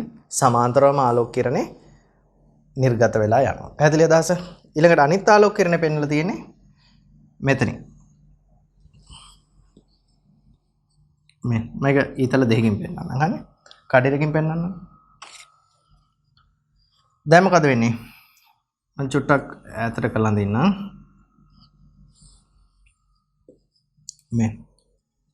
දැන් මොකද වෙන්නේ? අභිලම්බය ඔස්සේ આવොත් අපි දන්නවා මොකක් වෙන්නේ නැද්ද? වර්තනයක් වෙන්නේ නැහැ. අපගමනයක් වෙන්නේ නැහැ කියන්නේ නේ. එහෙනම් මෙතන පතන වෙන කෝණේ කීයක් වෙන්න ඕනේ? මේ 45 නම් මේ කෝණේ 45යි. මෙතන 45යි. 45 කියලා කියන්නේ 42ට වඩා වැඩි. 42ට වඩා වැඩි. කියන්නේ අවදි කෝණයට වඩා වැඩි. එහෙනම් අනිවාර්යෙන් මොකක් වෙනවද? පූර්ණ අභ්‍යන්තර පරාවර්තනය වෙන්න ඕන. ඒ කියන්නේ මේ කෝණෙත් කීයද? 45යි. පැහැදිලි? එතන 45 නම් මේ කෝණේ 45 නම් මෙතනත් 45යිනේ. මේක 90 හින්දා මෙතන 45 නම් මෙතන 45යි. ඒ කියන්නේ මේ කෝණෙත් 45යි. එන 45න් පතන වුණොත් ආපහු මෙතනදී පූර්ව අභ්‍යන්තර පරාවර්තනය වෙන්න පුළුවන්. ගහනතර මාධ්‍ය ඉඳලා විරලතර මාධ්‍යට යන්න හදන්නේ 42 අවදි කෝණයට වඩා වැඩි.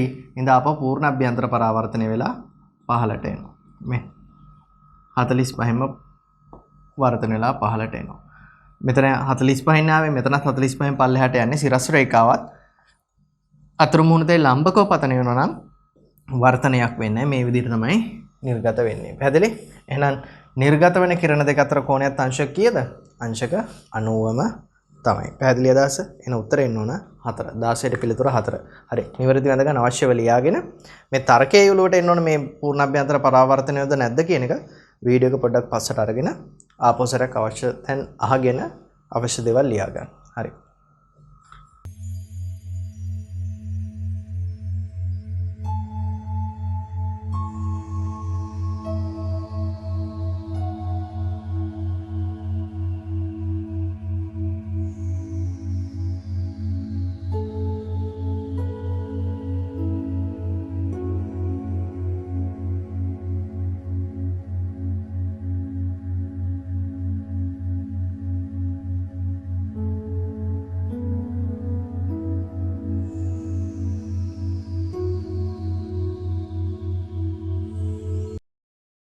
හරිද?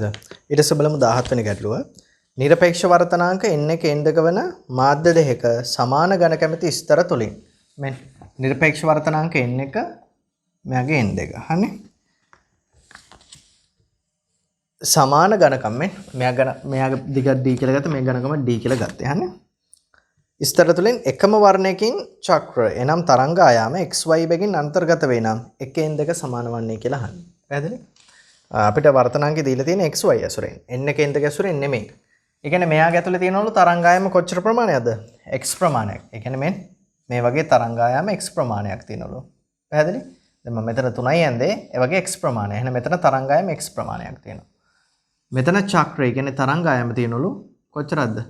y ප්‍රමාණය. මම උදාහරණයකට අගයන් ටිකක් යන්නේ. හරිනේ? එහෙනම් අපි දන්නෝනේ වර්තනාංකය කියලා කියන්නේ මොකද්ද? වර්තනාංකය කියන්නේ රික්තයේදී ආලෝකයේ වේගය බෙදීම අදාළ මාධ්‍යයේදී ආලෝකයේ ප්‍රවේගය. මේ නිරපේක්ෂ වර්තනාංකය. සාපේක්ෂ වර්තනාංකය කියන්නේ අපි මේ විදිහටම ලියමු. 1n 2 අපිට අහන්නෙත් 1n 2නේ. 1n 2 අර්ථ දැක්වෙන්නේ මොකද්ද? පළවෙනි මාධ්‍යයේදී ආලෝකයේ වේගය බෙදීම දෙවෙනි මාධ්‍යයේදී ආලෝකයේ ප්‍රවේගය. වර්තනාංක ඇසුරෙන් ලිව්වොත් නම් n 2 බෙදීම n 1 එන්නේ. පැහැදිලි? දැන් අපි දන්නවා වර්තනයේදී සංඛ්‍යාත වෙනසක් වෙන්නේ නැහැ. v සමාන f ලැම්ඩානේ. වර්තනයේදී සංඛ්‍යාත වෙනසක් වෙන්නේ නැහැ. එහෙනම් v සමානුපාතිකයි මොකක් වෙනවද? ලැම්ඩාට. v සමානුපාතිකයි තරංගායාමය. එහෙනම් මේකේ තේරුම ප්‍රවේග අතර අනුපාතය තරංගායාම අතර අනුපාතය මොකක් වෙනවයි කියන එකද? සමානයි. ඒ කියන්නේ v1 බෙදීම v2 ලැම්ඩා 1 බෙදීම ලැම්ඩා 2ට මොකක් වෙන්න ඕනද? සමාන වෙනවා. පැහැදිලි? එහෙනම් මට පුළුවන් මෙතන මෙයා ඇසුරෙන් මෙයාගේ තරංගායමය හොයන්න. මෙතන දීපු දත්ත ඇසුරෙන් එයාගේ තරංගායමය හොයන්න. මෙතෙන්දි මම තරංගායමය හොයන්න ලැම්ඩා 1 මෙතනට අනුරූප තරංගායමය මම දැන් මෙහෙම එකකින් පෙන්නන්න. මෙයාගේ තරංගායමය ලැම්ඩා 1 කියලා ගමු. හරිනේ? එහෙනම් මෙයාගේ තරංගායමය කියන්නේ කීයක් වෙන්න ඕනද? මුළු දිග d. මේක මේ වගේ තරංගායම කොච්චර තියෙනවලුද? x සංඛ්‍යාවක් තියෙනවා. තරංගායම x සංඛ්‍යාවක් තියෙනවා. එහෙනම් එක තරංගායමක දිග වෙන්නේ මුළු දිග තරංගායම සංඛ්‍යාවෙන් බෙදුවනම් හරි නේද? d බෙදීම x. එහෙනම් ඇසුරෙන් මට මෙතන ලැම්ඩා 2 හොයන්නත් පුළුවන් මේ. මෙතනට අනුරූප තරංගායම අපි ලැම්ඩා 2 කියලා හිතමු. මේකේ තරංගායම කොච්චර තියෙනවද? මේ වගේ ඒවා y සංඛ්‍යාවක් තියෙනවලු. එහෙනම් ලැම්ඩා 2 ගාගේ මට ලියන්න පුළුවන්. පරතරයේ d මොකද සමාන හින්දා මම d කියලා ගත්තේ. තරංගායම සංඛ්‍යාවෙන් බෙදමු. y කින් බෙදමු. එහෙනම් මට ලැම්ඩා 1 බෙදීම ලැම්ඩා 2 අනුපාතය මෙතන ලියන්න පුළුවන් ලේසියෙන්ම. කීය දෙන්නේ? ලැම්ඩා 1 කියන්නේ d බෙදීම x. ලැම්ඩා 2 කියන්නේ d බෙදීම y. d බෙදීම y උඩට යනවා. ඒ කියන්නේ d කැපිලා යනවා. 1n 2 එක මාධ්‍යයට සාපේක්ෂව දෙක මාධ්‍යයේ සාපේක්ෂ වර්තනාංකය ලැබෙන්නේ අපිට y බෙදීම x කියලානේ. ඒ කියන්නේ 17ට පිළිතුර වෙන්නේ 3. ලේසියෙන්ම හදා ගන්න පුළුවන්. හරි. සුළු කරගන්න.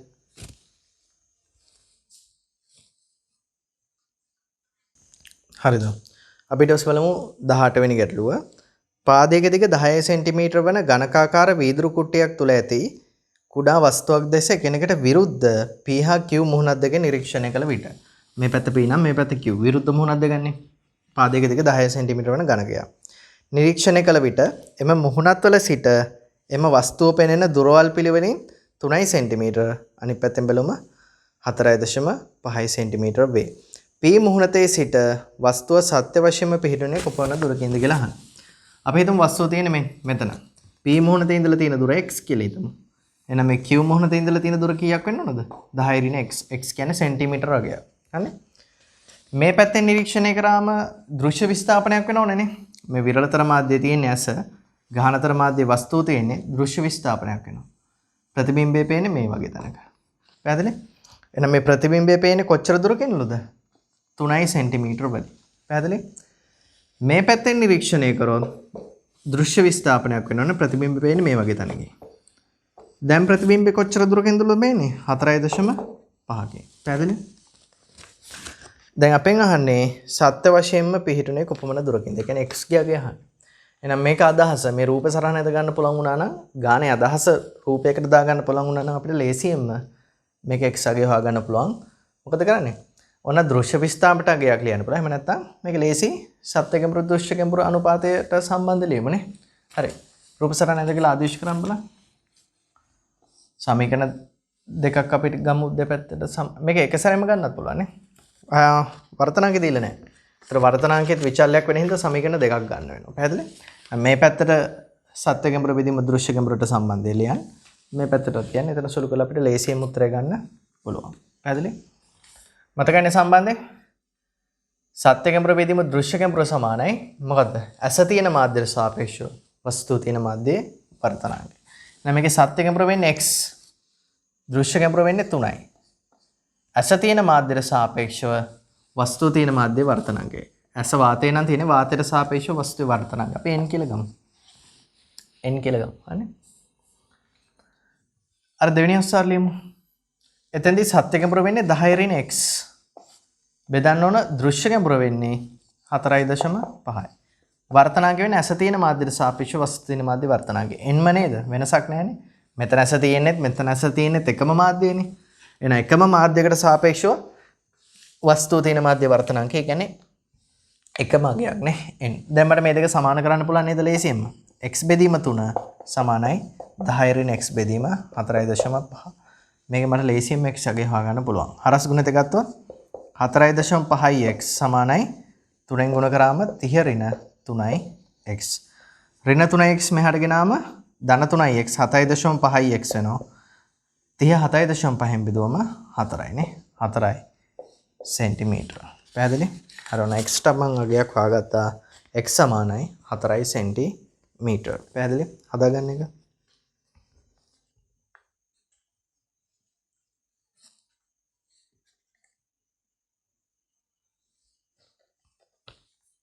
හරිද?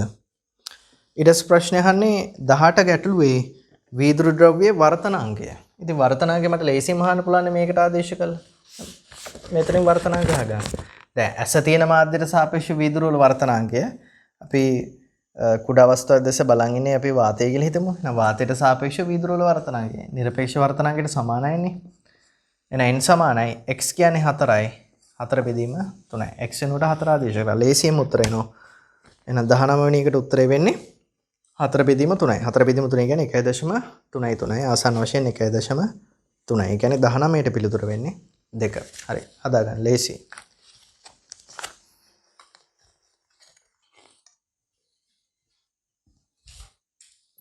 හරිද? අපි ඊට පස්සේ බලමු 20 වෙනි ගැටලුව. රතු සහ නිල් ආලෝකය නිපදවන ලක්ෂ්‍ය ආලෝක ප්‍රභවයක් ජලය තුලදී දල්වනු ලැබේ. ජල පෘෂ්ඨයෙන් පිටත සිට නිරීක්ෂණය කළ හැක්කේ කුමක්ද කියලා අහන්නේ. හරි. මේ බලන්න. මේ ජල පෘෂ්ඨය අහන්නේ. ජල පෘෂ්ඨයේ පහළ සිට ලක්ෂ්‍ය ආලෝක ප්‍රභවයක් දල්වනවලු ධම්මාලෝකය නිපදවන. ධම්මාලෝකය හැදිලා තියෙන්නේ රතු සහ නිල් ආලෝක මිශ්‍ර වෙලා කියලා අපිට ගන්න කියලා තියෙනවා. ජල පෘෂ්ඨයෙන් පිටත සිට නිරීක්ෂණය කරන්න පුළුවන් මොකද්ද කියලා අහන්නේ. අපි දන්නවා බලන්න මෙතෙන්දී මේ වගේ ආලෝක කිරණයක් ගහනතර මාධ්‍යයට යන හින්දා අභිලම්බයෙන් ඉවතට නැමිලා ගමන් කරනවා. අපි දන්නවා ගහනතර මාධ්‍ය මේ ජලයනේ මේ වාතය. ගහනතර මාධ්‍යය ඉඳලා විරලතර මාධ්‍යයට යද්දී මොකක් වෙන්න පුළුවන්ද? පූර්ණ අභ්‍යන්තර පරාවර්තනයක් වෙන්න පුළුවන්. මේ අවදි කෝණයෙන් පතන වෙන අවස්ථාන ආලෝක කිරණය යන්නේ අතර මොනත ඔස්සේ. මීටත් වඩා ඈතට පතන වෙන ආලෝක කිරණ සැලකුවොත් මොකද්ද වෙන්නේ? මේ අතර මොහොත මේ කෝණය මොකද්ද වෙන්නේ? අවදි කෝණයටත් වඩා වැඩි වෙනවා. ඒ කියන්නේ අනිවාර්යෙන් මේ ආලෝක කිරණය මොකක් වෙනවද? පූර්ණ අභ්‍යන්තර පරාවර්තනය වෙනවා. පැහැදිලි? එහෙනම් යම් කිරණ ටිකක් එළියට යනවා. අවදි කෝණය ඉක්මුවට පස්සේ ආලෝක කිරණ ටික මොකක් වෙනවද? පූර්ණ අභ්‍යන්තර පරාවර්තනයට ලක් වෙනවා. එතකොට මේ අවදි කෝණයට සම්බන්ධය අපි දන්නවා sin c සමාන 1/8 විරලතර මාධ්‍යට සාපේක්ෂව ගහනතර මාධ්‍ය වර්තනාංගය. 1.8. පැහැදිලි? දැන් මේකේ තියෙන්නේ රතු සහ නිල් ආලෝකයේ මිශ්‍රණයක්නේ. එතකොට අපි දන්නවා කලින් මේකෙදිම කලින් ගානකදී අපිට අහුණා රතු සහ නිල් ආලෝක වලට අනුරූප වර්තනාංක වෙනස් වෙනවා. මතකයිද අදහස? ඒක දැන් අර ඔළුවට ගන්න පුළුවන් එකම දේ මේ ප්‍රිස්මේ අදහස. හරිනේ. සුදු ආලෝකය ආවම මොකද වෙන්නේ? වර්තනය වුණාම උඩින් යන්නේ රතු, යටින් යන්නේ නිල්. අපි රතු නිල් අදහස ගමු. යටින් යන්නේ නිල් දම් පාට. එතකොට අපි අදහසක් ගන්න මේකේ රතුයි නිලුයි විතරයි නම් ඕන. උඩ තියෙන රතු, යට තියෙන නිල්. පැහැදිලි? එහෙනම් මෙතනදී මොකද වෙලා තියෙන්නේ? එකම පතන කෝණයකදී වර්තන කෝණය නිල් වල අඩුයි, රතු වල වැඩි. පැහැදිලි? එතකොට අපි දන්නවා එකම පතන කෝණයනේ තියෙන්නේ. එහෙනම් n sin θ නියතයක් වෙන්න ඕන නම් n sin θ ගුණිතය නියතයක් නම් මොකද වෙන්නේ? කෝණය අඩු වෙනවා කියන්නේ sin θ අඩු වෙනවා. ඒ කියන්නේ වර්තනාංකය මොකක් වෙනවද? වැඩි වෙනවා. එහෙනම් නිල් වල තමයි වර්තනාංකය වැඩි. ඒක අපි කලින් කතා කරා. පැහැදිලි? දැන් ඔක එක සැරේට මතක් කරගන්න විදියත් ඕක. එහෙනම් පතන කෝණය එකමයි වර්තන කෝණය අඩු වෙනවා කියන්නේ sin θ අඩු වෙනවා. ඒ කියන්නේ වර්තනාංකය වැඩි. එහෙනම් රතු වල ඉඳලා නිල් පැත්තට යද්දි තමයි මොකක් වෙන්නද? වර්තනාංකය නම් වැඩි වෙන්නේ. පැහැදිලි? වර්තනාංකය වැඩි වෙන්නේ. පැහැදිලිද දාස? දැන් මෙතනින් බලන්න. වර්තනාංකය වැඩි වෙනවා කියන්නේ sin c යගේ මොකක් වෙනවා කියන එකද? අඩු වෙනවා. sin c අඩු වෙනවා කියන්නේ c අඩු වෙනවා. ඒ කියන්නේ පල්ලෙහාට යද්දි වර්තනාංකය වැඩි වෙනවා. ඒ වගේම අවදි කෝණය නම් මොකක් වෙනවද? අඩු වෙනවා. අවදි කෝණය අඩු වෙනවා. එන්නේ රතු වලට වඩා නිල් වල අවදි කෝණය අඩුයි. පැහැදිලි? රතු වලට වඩා නිල් වල අවදි කෝණය අඩුයි. දැන් මේක තේරෙනවනේ. මේ ඈතට යන්න මේ කෝණය වැඩි වීමනේ වෙලා තියෙන්නේ. එහෙනම් රතු සඳහා වන අවදි කෝණය නිල් සඳහා වන අවදි කෝණය වෙනස්. නිල් සඳහා වන අවදි කෝණය තමයි අඩු. රතු සඳහා වන අවදි කෝණය තමයි වැඩි. එහෙනම් මේ දෙන්නගේ ආලෝක කිරණ වර්තයට නිර්ගත වීම වැළැක්වෙන්නේ එකිනෙකට වෙනස් අවස්ථා දෙකකදී. ඒ හින්දා අපිට මේක ආලෝක වලලු ස්වභාවයක් තමයි නිරීක්ෂණය කරන්න පුළුවන් වෙන්නේ. හරි. මේ දත්ත ටික ලියා ගන්න. මම ඊට පස්සේ මේකත් වෙනම ඇඳ ගන්න. ඊට පස්සේ මම අවස්ථා දෙකට ගැලපෙන විදියට රූපය අඳින්නම්. පැහැදිලි? හරි. මේ ටික අවශ්‍යව ලියා ගන්න ඉස්සෙල්ලා.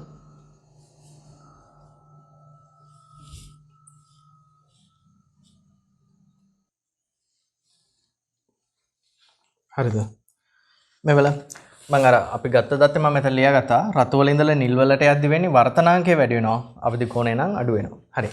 දැන් අපි මේ අවස්ථාව දෙක අඳිමු. මේ. එතකොට අඩු අවදි කෝණයක් තියෙන්නේ නිල් වලනේ. එහෙනම් මේ බලන්න. මේ නිල් සඳහා වන අවදි කෝණය. මේක කියලා හිතන්න. මේ නිල් සඳහා වන අවදි කෝණය. හරිනේ? මේක අවශ්‍ය අපි ඕන සංකේත දාගත්තම C නිල් කියලා. ඔකටියන්ට වර්ණ දෙකකින් ඇඳ ගන්න පුළුවන්. මම ගණේරෙන් අඳින්න නිල්, කඩේරෙන් අඳින්න රතු. හරිනේ?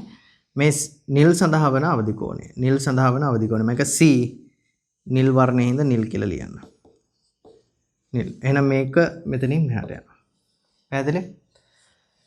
එතකොට මේ ටිකේදී නිල් ආලෝකය මොකක් වෙනවද? මෙතනදි මීට වඩා ලඟ වෙනවා කියන්නේ පතන කෝණය අවදි කෝණයට වඩා අඩුයි. ඒ හින්දා මේව නිර්ගත වෙනවා. පැහැදිලි? මීට වඩා ඈතට යන ඒවා මොකක් වෙනවද? මීට වඩා ඈතට යන ඒවා අන්න පූර්ණ අභ්‍යන්තර පරාවර්තනයට ලක් වෙනවා. මේව පූර්ණ අභ්‍යන්තර පරාවර්තනයට ලක් වෙනවා. පැහැදිලි අදහස? හරි. මං පූර්ණ අභ්‍යන්තර පරාවර්තනයට ලක් නොවෙනව අඳින්න නැතුව ඉන්න මොකද අර රූපේ අපැහැදිලි වෙන හින්දා මේ. හරිනේ? ඊට පස්සේ බලමු රතු සඳහා. රතු සඳහා වන අවදි කෝණය නිල් වලට වඩා වැඩි. අවදි කෝණය වැඩි මෙතනින් ඈතට යන්නේ කෝණය වැඩි වෙන්නේ. එහෙනම් රතු සඳහා වන අවදි කෝණය මෙතන කියලා ගමු අපි. මම කඩිරෙන් අදින්න. රතු ආලෝකය මම කඩිරෙන් ඇඳේ. පැහැදිලි? රතු ආලෝකය කඩිරෙන් ඇඳේ. නිල් ආලෝකය තමයි ගණිරෙන් ඇඳේ. ඔකට පාට දෙක භාවිතා කරා. එහෙනම් මෙතන අවදි කෝණය රතු සඳහා වන අවදි කෝණය. පැහැදිලි? මේ. පැහැදිලිද? එහෙනම් දැන් තේරෙන්න ඕන මීට වඩා අඩු කෝණවලදී රතු ආලෝකය එළියට යන්න පුළුවන් මේ. මෙතෙන්දිත් රතු ආලෝකය එළියට යනවා මේ. මෙතෙන්දිත් රතු ආලෝකය එළියට යනවා. හැබැයි මෙතනින් එහාට රතු ආලෝකය එළියට යන්නේ නැහැ. පැහැදිලි? මෙතන ඉඳලා මෙතනට එනකන් නිල් ආලෝකය එළියට යනවා. මෙතනින් එහාට නිල් ආලෝකය එළියට යන්නේ නැහැ. මෙතන ඉඳලා මෙතනට එනකම් රතු ආලෝකය එළියට යනවා. මෙතනින් පස්සේ රතු ආලෝකය එළියට යන්නේ නැහැ. පැහැදිලි? ඔක මේ පැත්තටත් වෙනවා. අපි එක පැත්තයි යන්නේ. එහෙනම් මේක වලල්ලක් ආකාරයටනේ පේන්නේ. පැති දෙකක් වගේ නෙමෙයි. ඔක හැම පැත්තටම යනවා. හිත තලයක් අපිට මේක පේන්නේ වෘත්තාකාර ලපයක් විදියට. පැහැදිලි? ඒතර වෘත්තාකාර ලප දෙකක් මෙතන වෙන් වෙනවා. පැහැදිලි? මේ ඇතුලේ ලපෙන් මොනවද යන්නේ? රතු ආලෝකයයි නිල් ආලෝකයයි දෙකම එනවා. මීට වඩා මේ එළියේ තියෙන ලපෙන් එළියට එන්නේ මොන ආලෝකය විතරද? රතු ආලෝකය විතරයි. පැහැදිලි අදහස? එහෙනම් මැද තියෙන ආලෝක ලපෙන් අපිට රතු නිල් වල එකතු, ඒ කියන්නේ ධම්ම ආලෝකය බලා ගන්න පුළුවන්. ධම් පැහැති ආලෝක ලපයක්. ඊට පිටතින් රතු ආලෝකය විතරක් පිට වෙන හින්දා රතු පැහැති ආලෝක වලල්ලක් බලා ගන්න පුළුවන්. පැහැදිලි? එහෙනම් නිවැරදි පිළිතුර වෙන්නේ ධම් පැහැති වෘත්තාකාර ආලෝක ලපයක් වටා රතු පැහැති ආලෝක වලල්ලක් නිරීක්ෂණය කළ හැකියි. එහෙනම් හතරවෙනි පිළිතුර. පැහැදිලි අදහස? මේක හරියට ඔලුවට ගන්න. අවශ්‍ය සටහන පැහැදිලි වැදගත්. හරි. ඊට පස්සේ බලමු 21 වෙනි ගැටලුව. ඉහත රූපයේ පෙන්ව ඇත්තේ වාතයේ තබා ඇති වර්තනාංකයේ මූල දෙකක් වන වර්තක කෝණයේ අංශක 60ක් වන ප්‍රිස්මයක්. හරි. වර්තක කෝණය කියන්නේ මේ කෝණයනේ. අංශක 60ක් වන ප්‍රිස්මයක්. දැන් තියරි සම්පූර්ණ වීඩියෝ එකක් බලලා ඉන්නේ. එහෙනම් මම මේක වැඩි විස්තර කියන්න යන්නේ නැහැ. මොකද අපි අර තියරි වල කතා කරපු කරුණු වලින් තමයි මේ ප්‍රශ්න ටික දීලා තියෙන්නේ. හරිද? වර්තක කෝණයේ අංශක 60ක් වන ප්‍රිස්මයක් තුලින් ඒක වර්ණ ආලෝක කිරණයක් වර්ධනය වන ආකාරයයි. ඒ ඇසුරෙන් 21 25 ප්‍රශ්න වලට පිළිතුරු සපයන්න. මෙහි I 45යිලු I 45ක් වන විට I2 ගේ අහන්නේ. I1 45ක් වන විට I2 ගේ අගේ. එහෙනම් I1 45යි මේ එක අවස්ථාවක් හන්නේ. අපි දන්නවා මේ I1 I2 අතර සම්බන්ධයක් මතකයිද? I1 ධන I2 සමානයි A ධන D. අපගමන කෝණය ඇසුරෙන්නේ. මේක අපගමනේ අපි දන්නේ නැහැනේ. ඉතින් මේ විදිහට හදන්න බෑ. එහෙනම් අපි ස්නෙල් නියමෙන් R1 හොයලා R2 හොයාගෙන I2 හොයමුනේ. ස්නෙල් නියමෙන් හදමු. මේ සම්බන්ධයෙන් හදන්න බෑ අපිට එක සැරේට. එහෙනම් මම ස්නෙල් නියම මෙතන දානම් දීර්ඝාකාරය. n sin θ ගුණිතය සමානයි නියතයි. n sin θ ගුණිතය නියතයි. වාතයේ හිඳ වර්තනාංක 1යි sin 45. එක සැරේ ආදේශ කරමු. sin 45 මේ පැත්තේ අභිලම්බයත් එක්ක සාධන කෝණයේ sin අගය sin 45 එකයට මූල 2යි. සමානයි ප්‍රිස්මයේ තුලනේ ඊළඟ අවස්ථාව තියෙන්නේ. ප්‍රිස්මයේ වර්තනාංකය මූල 2යි. අභිලම්බයත් එක්ක සාධන කෝණයේ sin අගය කියන්නේ sin r1. එතකොට මේ මූල දෙක මෙහාට ගෙනාම එකයට දෙකක් වෙනවා භාගයයි. sin r භාගය කියන්නේ r1 සමානයි කීයක් වෙනවා කියන එකද? අංශක 30යි. ඔන්න r1 ගැගිය හොයාගත්තා. පැහැදිලි? r1 දන්නව නම් r2 දන්නවා අපි. එයි හේතුව r1 දන්න r2 ප්‍රිස්ම කෝණයට සමානයි. ප්‍රිස්ම කෝණය අංශක 60යි. එහෙනම් r2 සමානයි අංශක 30ක් වෙනවා. පැහැදිලි? r2 අංශක 30ක් වෙනවා. එහෙනම් දැන් ලේසියෙන් උත්තරය ගන්න පුළුවන්. මෙතන 30යි. මේ කෝණෙත් 30යි. පැහැදිලි? එහෙනම් මෙතනදි වෙන්නේ වාතයේ ඉඳලා ප්‍රිස්මයට ඇතුල් වෙනවා. මේ ඉන්නේ ප්‍රිස්මේ ඉඳලා වාතයට යනවා. එහෙනම් අපි දන්නවා 45න් ඇවිල්ලා 30න් ගියා නම් 30න් ආවොත් කීයද යන්න ඕන? 45න්. ආලෝකයේ ප්‍රතිවර්තන මූලධර්ම. එහෙනම් 45න් ඇවිල්ලා 30න් ගියා නම් 30න් පතන උනොත් අංශක 45න් යනවා. ඒ I2 වගේ අංශක 45ක් වෙන්න ඕනේ. ඒකින්ද 21කට පිළිතුර වෙන්නේ 2. පැහැදිලි? හදාගන්න බලන්න.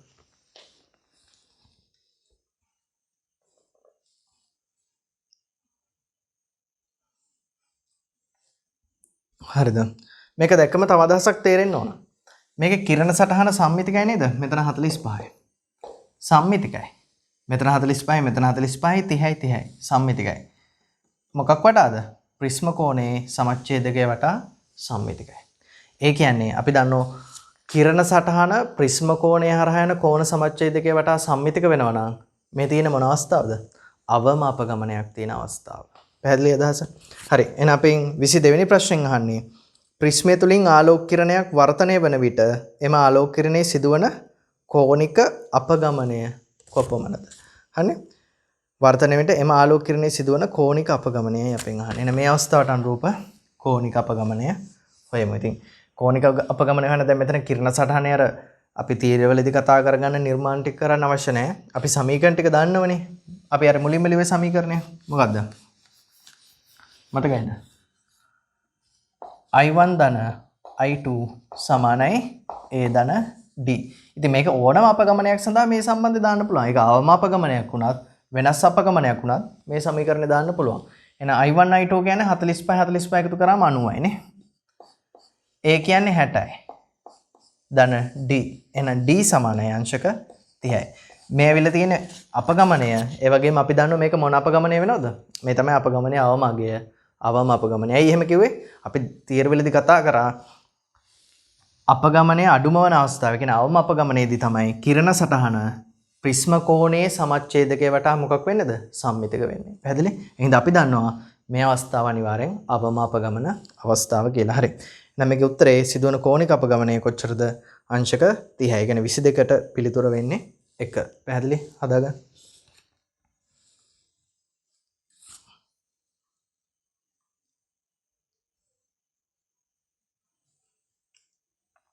හරිද? එහෙනම් 23ට පිළිතුර තමයි දැන් එහෙනම් සාකච්ඡා කරේ. තේරෙනවනේ ඉතින්. කිරණ සටහන ප්‍රිස්ම කෝණය වටා සම්මිතික නිසා මේ වෙලාවේදී අපගමනය කියන්නේ අවම අපගමනයම තමයි. එහෙනම් ලේසියෙන්ම 23ටත් උත්තරය ලියන්න පුළුවන්. ප්‍රිස්මය තුලින් ආලෝක කිරණයක් වර්ධනය වන විට ආලෝක කිරණයේ සිදු හැකි අවම අපගමනය කොපමණද? අන්න අංශක 30යි. පැහැදිලි? හදා ගන්න සරල දෙයක්. අවශ්‍යව ලියා ගන්න. හදන්න දෙයක් නැහැ ලියන්න. ඉතින් අවශ්‍ය දේ ලියන්න. මතක් වෙන්නත් එක තව සැරයක් ලියන්න ඉතින්. හරිනේ?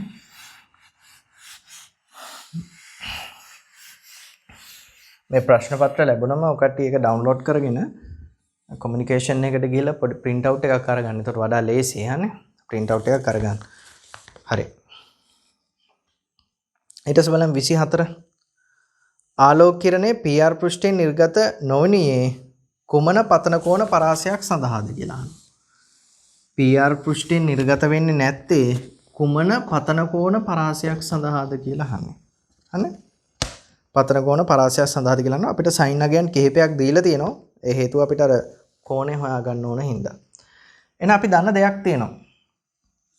මෙතෙන්දී පතනය වෙන සියලුම කිරණ මේ PQ පෘෂ්ඨයෙන් පතනය වෙන සියලුම කිරණ මේ PR පෘෂ්ඨයෙන් පූර්ණ අභ්‍යන්තර පරාවර්තනය වෙන්න නම් අවශ්‍යතාවයක් තියෙනවා. මතකයිද? A විශාල හෝ සමානයි 2c වෙන්න ඕන. විශාල හෝ සමානයි 2c වෙන්න ඕන. එහෙම වුණොත් තමයි අනිවාර්යයෙන්ම මේ පතනය වෙන සියලුම ආලෝක කිරණ PR පෘෂ්ඨයෙන් මොකක් වෙන්නද? පූර්ණ අභ්‍යන්තර පරාවර්තනය වෙන්නේ. මෙතනට අනුරූප අවදි කෝණය කීය දෙන්නේ? මෙතනට අනුරූප අවදි කෝණය අපි අවදි කෝණය හොයමු. sin c සමාන 1ට විරලතර මාධ්‍යයට සාපේක්ෂව ගහනතර මාධ්‍ය. මෙන්න ගහනතර මාධ්‍ය කියන්නේ ප්‍රිස්ම ද්‍රව්‍ය වර්තනාංකයනේ. එහෙනම් වාතයට සාපේක්ෂව ප්‍රිස්ම ද්‍රව්‍ය වර්තනාංකයක නිරපේක්ෂ වර්තනාංකයේ ප්‍රිස්ම ද්‍රව්‍ය මූල 2යි. එහෙනම් sin c සමාන 1ට මූල 2යි කියන්නේ c සමාන කීය දෙන්නේ? 45යි. එහෙනම් මෙතන ප්‍රිස්ම කෝණය 60යි. 2c කියන්නේ 90යි. එහෙනම් මේ අසමානතාවය ගැලපෙන්නේ නැහැ. ඒ කියන්නේ පතනය වෙන සියලුම කිරණ මෙතනින් පූර්ණ අභ්‍යන්තර පරාවර්තනය වෙන්නේ නැහැ. සමහර කිරණ ටිකක් තියෙන පුළුවන් නිර්ගත වෙලා යන. එහෙනම් අපිට මේකෙදි වෙනම හොයන්න වෙනවා. PR පෘෂ්ඨයෙන් නිර්ගත නොවනුයේ කුමන පතන කෝණ පරාසයද කියලා. පැහැදිලි අදහස? ඉතින් තේරෙන්න ඕන මෙතෙන්දී මුළු පරාසයම තියෙන විදියක් නෑ. හරි මේක උත්තර වලට මුළු පරාසයම දීලා නෑ. අපිට මේකෙදී ගාන හදන්නම වෙනෝනේ. පැහැදිලි අදහස? හරි. මේක පොඩ්ඩක් ලියලා පෙන්නන්න ඉස්සලා සියලුම කෝණ සියලුම පතන කෝණ වලින් පැමිණෙන ඒවා පූර්ණ අභ්‍යන්තර පරාවර්තන වෙන්නේ නැහැ කියලා. ඊට පස්සේ අපි ගාන හදමු. හරි? අවශ්‍ය දේවල් ටික ලියා ගන්න ඉස්සලා. හරිද? කොහොමද දැන් අපි ගාන හදන්නේ මෙතන? ගාන හදන්නේ කොහොමද? අවදි කෝණය 45 කියලා දැන් හොයාගන්න කොහොමද ඒක අවශ්‍ය වෙනෝනේ. අවදි කෝණය 45යි. හරි. එහෙනම් මෙහෙම හිතමු. මේ පතන කෝණය අපි I කියලා ගමු. හරි? මෙතන R. මෙතන R2, මෙතන R1, මෙතන I1 කියලා ගමු. එහෙනම් අපි දන්නවා මෙතනදී පූර්ණ අභ්‍යන්තර පරාවර්තනය වෙන්න නම් R2 අනිවාර්යයෙන් මොකක් වෙන්න ඕනද? විශාල හෝ සමානයි අවදි කෝණය. අවදි කෝණය කීයද ආවේ? 45යි. විශාල හෝ සමානයි 45 වෙන්න ඕන. මොකද ගානතර මාධ්‍යයේ ඉඳලා විරලතර මාධ්‍යයට යනම නම් පූර්ණ අභ්‍යන්තර පරාවර්තනය වෙන්න පුළුවන්. ඒ වගේම අපි දන්නවා ඒ පතන කෝණය අවදි කෝණයට වඩා වැඩි වෙලා තියෙන්න ඕන. හරිනේ? අවදි කෝණයට වඩා වැඩි වෙන්න ඕන. මම එක සැරේම ලිව්වා. එතකොට අපි දන්න දේ මොකද්ද? ප්‍රිස්ම වලදී නම් R1 ධන R2 අනිවාර්යෙන් ප්‍රිස්ම කෝණයට මොකක් වෙනවද? සමානයි. පැහැදිලි? එහෙනම් ප්‍රිස්ම කෝණය කීයද මෙතනදී? 60යි. මම හින්දා එක සැරේම ලියන්න එක. ප්‍රිස්ම කෝණය 60යි. ඉතින් R2 කියන්නේ අංශක 60 ඍණ R1 කියන එක. අංශක 60 ඍණ R1 කියන එක. ඒක මට මෙතනට ආදේශ කරන්න පුළුවන්. අංශක 60 ඍණ R1 විශාල හෝ සමානයි 45යි අංශක වෙන්න ඕන. එහෙනම් මෙතනින් අපිට සම්බන්ධයක් ගන්න පුළුවන්. 45 මෙයාට ගෙනාම ඍණ 45යි. 60න් 45 කඩුනාම අංශක 15යි. R1 මෙහාට ගෙනාව. ඍණ R1 මෙහාට ගෙනාම ධන R1. එහෙනම් R1 කුඩා හෝ සමානයි මොකක් වෙන්න ඕනද? අංශක 45 වෙන්න ඕන. පැහැදිලි අදහස? හරි. එහෙනම් මෙතනින් මට I1 ට තියෙන්න ඕන අගේ පරාසය හොයාගන්න පුළුවන් ලේසියෙන්ම. හරි. මේ දෙක අසලු කරගන්න ඉස්සෙල්ලා.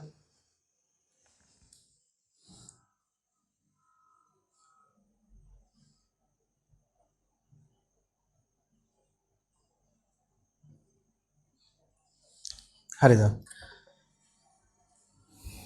හරි. මම මේක මගන්නම් දැන්.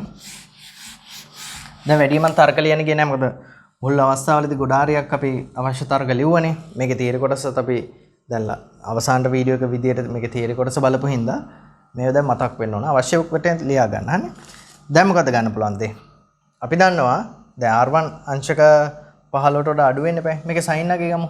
දැන් මතකයි දැන් අපි ගණන් ගොඩක් හැදුවා. sin එකේ ගණනදී අසමානතා ලකුණු වෙනසක් වෙන්නේ නැහැ. හින්දා sin 15 කුඩා හෝ සමානයි sin r. ඇයි මේ sin ගන්නෙ? මෙතන දැන් ස්නෙල් නියමයේ දැම්මොත් I1 R1 අතර සම්බන්ධයනේ sin අසුරින්. ඒක මම sin අගේ අරගත්තේ.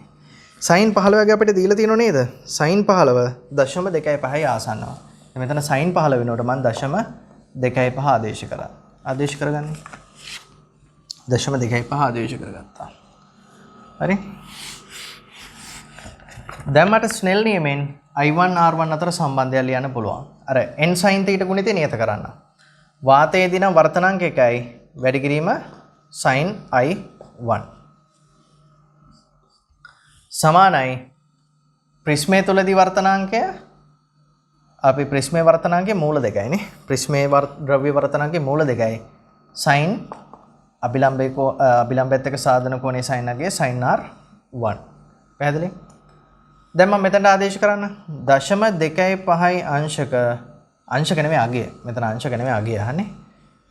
sin 15 අගයනේ. sin 15 අගය 0.25යි කියලා ආවේ අංශක නෙමෙයි අහන්නේ. කුඩා හෝ සමානයි sin r. sin r කියන්නේ කීයද එතකොට? sin I1 බෙදීම මූල දෙකයි නේ. මෙතන sin r1 උක්ත කරාම ඉන්නේ sin I1 බෙදීම මූල දෙකයි. පැහැදිලි? එහෙනම් මෙතනින් එනවා sin I1 කුඩා හෝ සමානයි. මම පැත්ත මාරු කරා. කුඩා හෝ සමානයි මූල දෙක වාරයක් 0.25. මූල දෙක කියන්නේ 1.4යි 1.4යි නේ. වාරයක් 0.25 කියන්නේ 4 න් එක. 0.4යි වැඩි කිරීම 0.25 කියන්නේ 4 න් එක. දැන් බලන්න මේකේ දීපු අගයන් වලින් සුළු කළ අදහසක් ගන්න පුළුවන්ද කියලා. මේක අගයන් ගොඩක් දීලා තියෙනනේ. අපිට අදහසක් කරගන්න පුළුවන් වෙයි. සුළු කරන් බලන්න.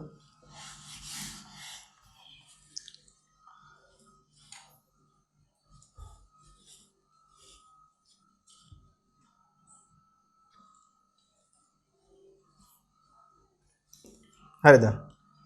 මෙතන සුළු කරාම කීයද එන්නේ? 1.4 නේ. එතකොට 4 ඒවා තියෙනවා එකට නෑ බිඳුවයි 14ට තියෙනවා 4 ඒවා 3ක් 12යි ඊටු 2යි 21ට 4 ඒවා තියෙනවා 5. 0.35 නේ ආසන්න වශයෙන්. මොකද අපිට 0.35 අනුරූප sin අගයක් දීලා තියෙනවා නේ. පැහැදිලි? එහෙනම් මට මෙහෙම ගන්න පුළුවන් නේද? sin i කුඩා හෝ සමානයි 0.35. මේක sin ඉන්වර්ස් අගය ගමු. එතකොට I1 කුඩා හෝ සමානයි. sin අගය ගන්නකොට අසමානතාව වෙනස් වුණේ නැහැ කියන්නේ sin ඉන්වර්ස් ගන්නකොට වෙනස් වෙන්නේ නැහැ. කෝණය වැඩි නම් sin අගයත් වැඩි. එහෙනම් sin අගයත් වැඩි කියන්නේ කෝණයත් වැඩි. එහෙනම් I1 ට වඩා විශාල හෝ සමානයි sin ඉන්වර්ස් 0.35. මේ sin ඉන්වර්ස් කියන්නේ ප්‍රති සයිනය බලනවා කියන එකනේ. ඒ කියන්නේ 0.35 තියෙන්න පුළුවන් කෝණය. අපි දන්නවා 0.35 වෙන්නේ sin 20 දී. ඒ කියන්නේ 0.35 ප්‍රති සයිනය බැලුවොත් එන්න ඕන කීයද? අංශක 20යි. අංශක 20යි. ඉතින් තේරෙන්න ඕන පූර්ණ අභ්‍යන්තර පරාවර්තනය වෙන්නේ පතන කෝණය 20ට සමාන හෝ අඩු වුණාමනේ. ඉතින් මේකේ නිවැරදි උත්තරය විදිහට ගන්න වෙන්නේ 2 බිඳුවට වඩා වැඩි 20ට වඩා අඩු අවස්ථා. මොකද සමාන අවස්ථාවේදී වෙන්නේ මොකක් වෙන එකද? මෙතෙන්දී අවදි කෝණයට සමාන වුණොත් වෙන්නේ අතුරු මුහුණ තියෙන අවස්ථාවනේ. ඉතින් මේක දීලා තියෙන්නේ 20ට වඩා අඩු බිඳුවට වඩා වැඩි අවස්ථාව කියලා. පැහැදිලි අදහස? එහෙනම් 24ට ප්‍රශ්නෙට පිළිතුර වෙන්නේ 2. හොඳ ගාන. හදා.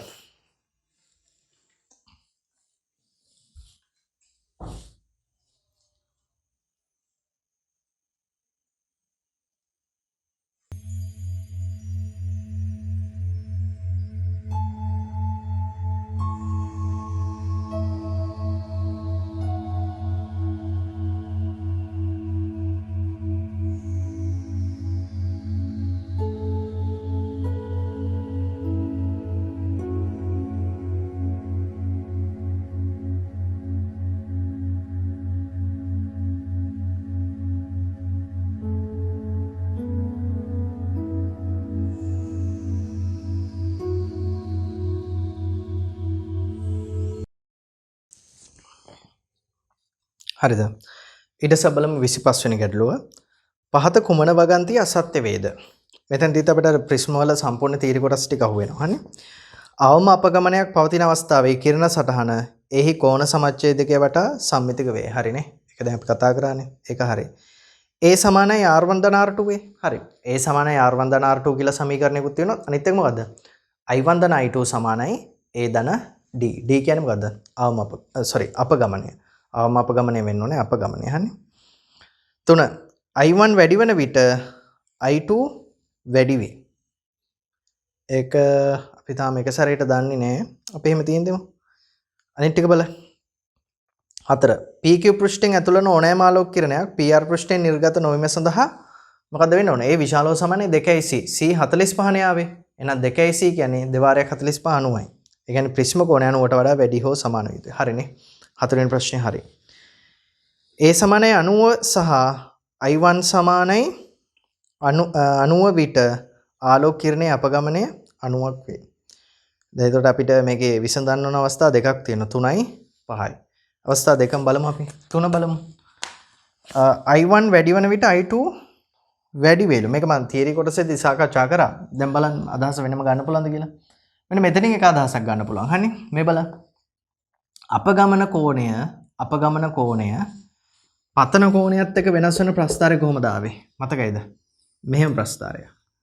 දැන් මෙතනින් අදහසක් ගන්න පුළුවන්. මෙන් එක පතන කෝණයක් I1 නම් මේ අනිත් පතන කෝණයනේ I2 කියන්නේ.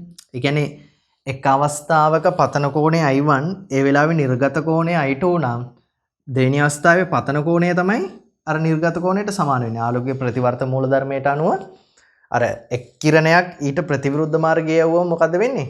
මෙන්න අදහස.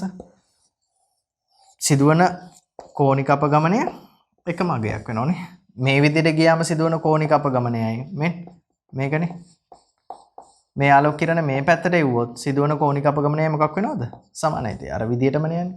එහෙනම් මේ වෙලාවේදී අනුරූප පතන කෝණය I1 නිර්ගත වන කෝණය I2 නම් I2 වලින් පතනය කරොත් නිර්ගත වෙන්නේ I1 වලින්. ඒ කියන්නේ ආලෝකයේ ප්‍රතිවර්ත මූල ධර්මය ඇසුර මේක මම තීර වෙලදී පැහැදිලි කරා. දැන් බලන්න. තා වෙනස් අවස්ථාවක් ගත්තොත් I1 වැඩි වෙද්දී මීට අනුරූප I2 නම් මොකක් වෙනවද? අඩු වෙනවා. පැහැදිලි? එහෙනම් මේකට උත්තරේ මේ ප්‍රස්ථාරෙම දීලා අපිට. එහෙනම් I1 වැඩි වෙද්දී එන්න I2 මොකද්ද වෙන්නේ? අඩු වෙන එක. පැහැදිලි? හරි. මේක අපිට අර කිරණ සටහන ඇඳලාත් හිතා ගන්න පුළුවන්. මම මේ ප්‍රස්ථාර ඇසුරෙන් අදහස ගන්න හැටි කිව්වේ. පැහැදිලි?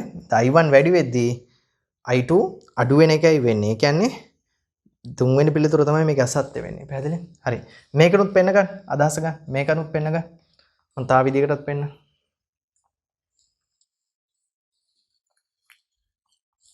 හරිද? කිරණ සටහනනුත් බලමු අපි. කිරණ සටහනනුත් බලමු. අවස්ථා දෙකම අපි ඔලුවට ගමු. මේ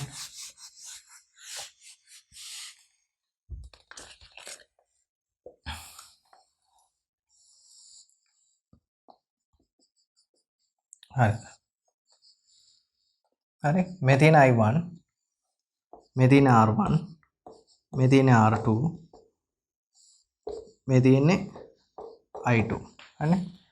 අපි දන්නවා මේ පතන කෝණය වැඩි වෙද්දී R1 වැඩි I1 වැඩි වෙද්දී අනිවාර්යෙන් R1 වැඩි වෙනවා. පතන කෝණය වැඩි වෙද්දී වර්තන කෝණය අනිවාර්යෙන් වැඩි වෙනවා. R1 ධන R2 සමානයි ප්‍රිස්ම කෝණය.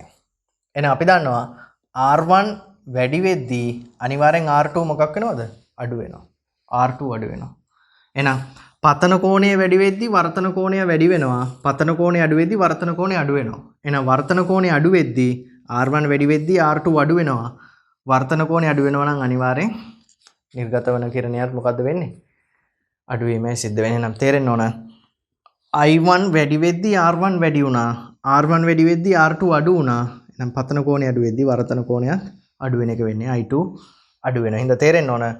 I1 වැඩි වෙද්දී I2 අඩු වීමයි සිද්ධ වෙන්නේ. පැහැදිලි? හරි. ඒක මම එහෙනම් අපගමනයේ ප්‍රස්ථාරෙනුත් පෙන්නවා. කිරණ සටහනෙනුත් අදහස පෙන්නවා. හරි. අවශ්‍ය විදිහට මේක පොඩ්ඩක් ලියලා පෙන්නන්න අදහස.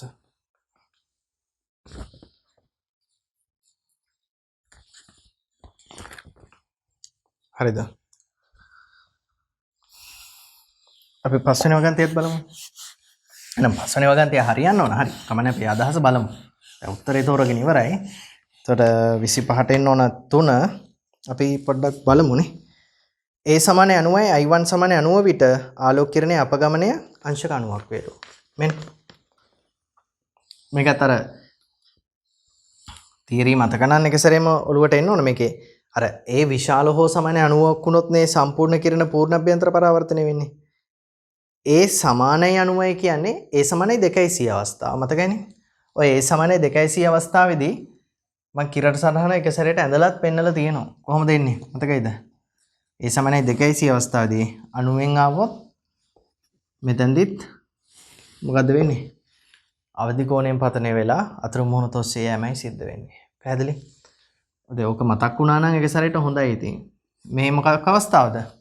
A සමානයි 2c වෙලා පතන කෝණය I1 සමානයි 90ක් වන අවස්ථාව. මේක මතක් වුණා නම් හොඳයි. තියෙන දේවල් එක කරුණුත් එක සම්පූර්ණ එක සැරේට මතක් වෙන්නේ නැහනේ. අපි බලමු එහෙම වුණොත් කොහොමද හිතාගන්නේ කියලා. මෙන්නදී අපගමනය කියන්නේ මොන කෝණයද මේ? යන්න ආවේ මෙහාට, ගියේ මෙහාට. අපගමන කෝණය කියන්නේ මේක. පැහැදිලි? එතකොට ප්‍රිස්ම කෝණය 90යිනේ. මෙතන 90යිනේ. එහෙනම් මේ කෝණෙත් කීයද? 90යි. පැහැදිලි? එහෙනම් අපගමන කෝණය කීයද එන්නේ? D සමානයි 90යි. D සමානයි 90යි. පැහැදිලි අදහස්? ඒ වගේම මේක මේ වෙලාවේදී මොන අවස්ථාවක් වෙනවද? කිරණ සටහන සම්මිතිකයි නේද? එහෙනම් මේ වෙලාවේදී අවම අපගමනයත් මෙයගේම තමයි. පැහැදිලි අදහස? හරි. මේක පෙන්න ගන්න ඉස්සෙල්ලා. ඊට පස්සේ අපි මේක මේ දැන් මම අර තීර කරුණ ඇසුරෙන් මතක ගන්න විදිය මේ පෙන්නුවේ. එහෙනම් මතක නැත්නම් අපි කොහොමද හොයන්නේ කියන එක මම ඊට පස්සේ ඇඳලා පෙන්නන්න. මේක ඉස්සෙල්ලා හදාගන්න මේ විදියට.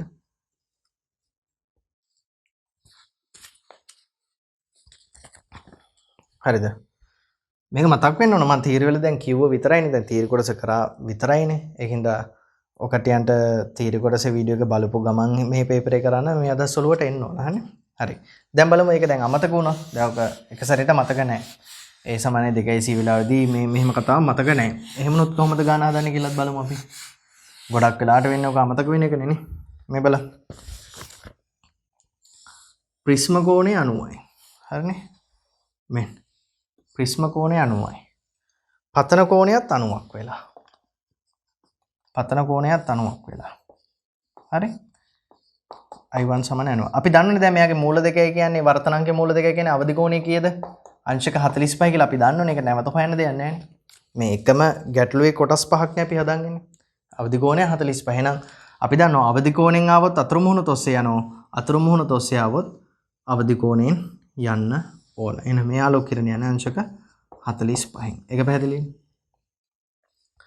ප්‍රිස්ම කෝණය 90යි. අපි දන්න මේ R1 R2 එකතුව ප්‍රිස්ම කෝණයට සමානයි. එහෙනම් R1 45යි නම් මේ දෙන්නක එකතු 90ක් වෙන්න R2 කීයක් වෙන්න ඕනද? R2 වගේත් 45ක් වෙන්න ඕන. පැහැදිලි? R2 වගේත් 45ක් වෙන්න ඕන.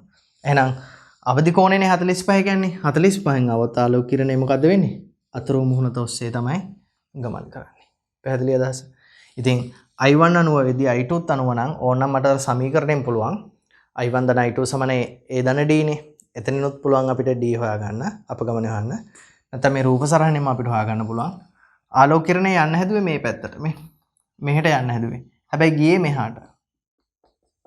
යන්න හැදුවේ මෙහාට ගියේ මෙහාට. මෙච්චර කෝණික අපගමනයක් තියෙනවා. දැන් මෙතනට අනුරූප කෝණය වෙන්නේ මේ සරල රේඛාව මෙතන 90යි. එහෙනම් මේ අපගමන කෝණය ඉන්නේ අංශක 90යි. පැහැදිලි අදහස? හරි අර කලින් එකේම අගයන් දාගත්තත් කමන්නේ නැත්නම් අවශ්‍ය නම් අලුතෙන් රූපයක් හදින්න. හරි. හදාගන්න. 26 ඉඳලා 30 දක්වා හරි 26 ඉඳලා 30 දක්වා මම දීලා තියෙන්නේ අර ප්‍රතිබිම්බ පේන ආකාරය. දැන් අපිට අර කලින් ගානකත් ඕක අහුණානේ. කලින් ගානක කියන්නේ අර කිරණ දෙකක නිර්ගත වෙද්දී කෝණය ආවේ. එතෙන්දී අපිට පොඩ්ඩක් අහුණා නේද ආලෝක කිරණයක් ප්‍රිස්මය තුළදී පූර්ණ අභ්‍යන්තර පරාවර්තනය වෙනවද නැද්ද කියන එක. අන්න මේ විදියට බලන්න දැන් ඔකට තනියෙන් උත්සාහ කළා. මේකෙදි බලන්න ඕනේ මොකද්ද? පැත්ත වෙනස් වෙනවද? ආලෝක කිරණ ගමන් කරද්දී පැත්ත මාරු වෙනවද? නැත්නම් උඩ යට මාරු වෙනවද කියන එක. මේ උඩ යට මාරු වෙනකොට කියනවා අපි උඩ යටිකුරු වෙනවා කියලා. හන්නේ. වස්තුව තියෙන්නේ මෙහෙමයි, පේන්නේ මෙහෙමයි. එතකොට උඩ යට මාරු වෙලා. උඩ යටිකුරු වෙනවා කියලා තමයි අපි ඔකට කියන්නේ. වස්තුව තියෙන්නේ මේ පැත්තට, පේනකොට මේ පැත්ත වෙලා. එතකොට මොකද කියන්නේ අපි මේකට? මේකට උඩ යට මාරු වෙනවා කියන්නේ දැන් මේකනේ උඩ යට මාරු වෙනවා කියන්නේ. මේකට කියනවා මොකද්ද? මේ පැත්ත මාරු වෙනවා නම් මේකට අපි කියනවා පාර්ශික අපවර්තනය. අපගමනය නෙමෙයි හන්නේ. පාර්ශික අපවර්තනය වෙනයි කියලා. එතකොට වර්තනය වෙද්දී ප්‍රතිබිම්බයේ සිදු වෙන්න පුළුවන් විපර්යාස දෙකක් තියෙනවා. මොකද්ද? උඩ යට මාරු වෙන්නත් පුළුවන්, උඩු යටිකුරු වෙන්නත් පුළුවන්. පාර්ශික අපවර්තනයක් වෙන්නත් පුළුවන්. පැහැදිලි? ඔය දෙකම වෙන්නත් පුළුවන්. පැහැදිලි? එහෙනම් උදාහරණයක් මෙහෙම හිතන්න. මේ තියෙන වස්තුව හන්නේ මම මෙහෙ විදිහට පෙන්නනවා. මොකද අර පැත්ත මාරු වෙන එක පෙන්වන්න ඕන හින්දා මේ ඊතලේ මෙහෙම භාගයක් අඳින එක වාසි. හරිනේ? උඩ යට මාරු වෙනවා නම් වෙන්නේ මොකද්ද? උඩ යට මාරු වෙනවා නම් වෙන්නේ මේ විදිහට. හරිනේ? උඩ යට මාරු වෙනවා විතරක්. පැත්ත මාරු වෙනවා නම් මොකද්ද වෙන්නේ? පැත්ත මාරු වෙනවා නම් විතරක් නම් මොකද්ද වෙන්නේ? මේ උඩ යට කුරු වීම. පැත්ත මාරු වෙනවා නම් මොකද්ද වෙන්නේ? මේක අනිත් පැත්තට යනවා මේ. පැත්ත මාරු වෙනවා නම් වෙන්නේ මේ හැඩයට අඳින්න වෙන්නේ. හරිද? මම මේ පෙන්නන්නේ සංකේත ක්‍රමය. වස්තුව තියෙන මෙහෙම නම් උඩ යට මාරු වෙනවා නම් මේක. පැත්ත මාරු වෙනවා නම් මේක. උඩ යට මාරු වෙලා පැත්තත් මාරු වෙනවා. ඒ කියන්නේ උඩු යටිකුරු වෙලා ප්‍රතිබිම්බය යටිකුරු වෙලා පාර්ශික අපවර්තනය වුණොත් මොකද වෙන්නේ? උඩ යටත් මාරු වෙනවා පැත්තත් මාරු වෙනවා. ඒ කියන්නේ මේක නේද එන්න ඕන. පැහැදිලි අදහස? අනෝකයි දැන් අපි හිතන්න ඕන. මේකේ ප්‍රතිබිම්බවල හැඩය බලද්දී උඩ යට මාරු වෙනවද කියලා බලන්න. පැත්ත මාරු වෙනවද කියලා බලන්න. ඔකට ආලෝක කිරණ දෙකක් නදින්න. ආලෝක කිරණ දෙකක් ඇඳලා ඔකට අදහසක් ගන්න පුළුවන්. ආලෝක කිරණ දෙකක් අඳින්න ඒ දෙක අඳිදී ආලෝක කිරණ දෙක සංකේතවත් කරගන්න. එක ආලෝක කිරණයක් තනි ඊතලයකින් පෙන්නනවා නම් අනිත් එක ඊතල දෙකකින් පෙන්නන්න. ඒතකොට ලේසි. ඒතකොට බලන්න මෙන්න මම මේකේ උදාහරණ පෙන්නන්න. මේ තනියම උත්සාහ කරා නන්නේ. ඒකින් තමයි මම මේ පොඩ්ඩක් මේ කියලා දෙන්නේ. තනියම පොඩ්ඩක් උත්සාහ කරා. තනියම උත්සාහ කළා බලන්න ඉස්සෙල්ලා නේ. මේ මහා මාරුවක් නෑ මේ තියෙන ප්‍රිස්මේ නම් මේ F අකුරනේ. හරි මේ කියන්නේ F අකුර නම් දැන් බලන්න ඕක මම මෙහෙම පෙන්නන්න. මේ අන්න වස්තුවක් කියලා හිතුවා. හරි. ඔය විදිහට මම පෙන්නන්න. මේකෙන් කිරණ දෙකක් අඳින්න. මෙන්න එක කිරණයක්, මෙන්න අනිත් වෙන කිරණය. මේ කිරණ දෙක කොහොමද වෙනස් වෙන්නේ කියලා අඳින්න. ඊට පස්සේ බලන්න. දැන් උදාහරණ හිතන්න. කිරණ දෙක යන්නේ මෙහෙමයි. මෙතන මේ කිරණ යනවා, මෙතන මේ කිරණ යනවා. ඒ කියන්නේ මොකද වෙලා තියෙන්නේ? උඩින් ආපු එක යටින් යන්නේ, යටින් ආපු එක උඩින් යන්නේ. ඒ කියන්නේ මොකද වෙලා තියෙන්නේ? අනිවාර්යෙන් උඩ යට නම් මාරු වෙලා. පැහැදිලි? උඩ යට නම් මාරු වෙලා. පැහැදිලි අදහස? හරි. ඒක හදලා බලන්න මේකදී පූර්ණ අභ්‍යන්තර පරාවර්තනයද නැද්ද කියන එක මත හදලා බලන්න ලේසියෙන්ම ප්‍රතිබිම්බයේ හැඩය තීරණය කරගන්න පුළුවන්. උඩ යට මාරු වෙනවද? පැත්ත මාරු වෙනවද? ඔය කතන්දර දෙක විතරයි බලන් තියෙන. හින්දා අනිවාර්යෙන් උත්සාහ කරලා තියන්න. මම ඒක වීඩියෝ එකත් ළඟදිම දාන්න.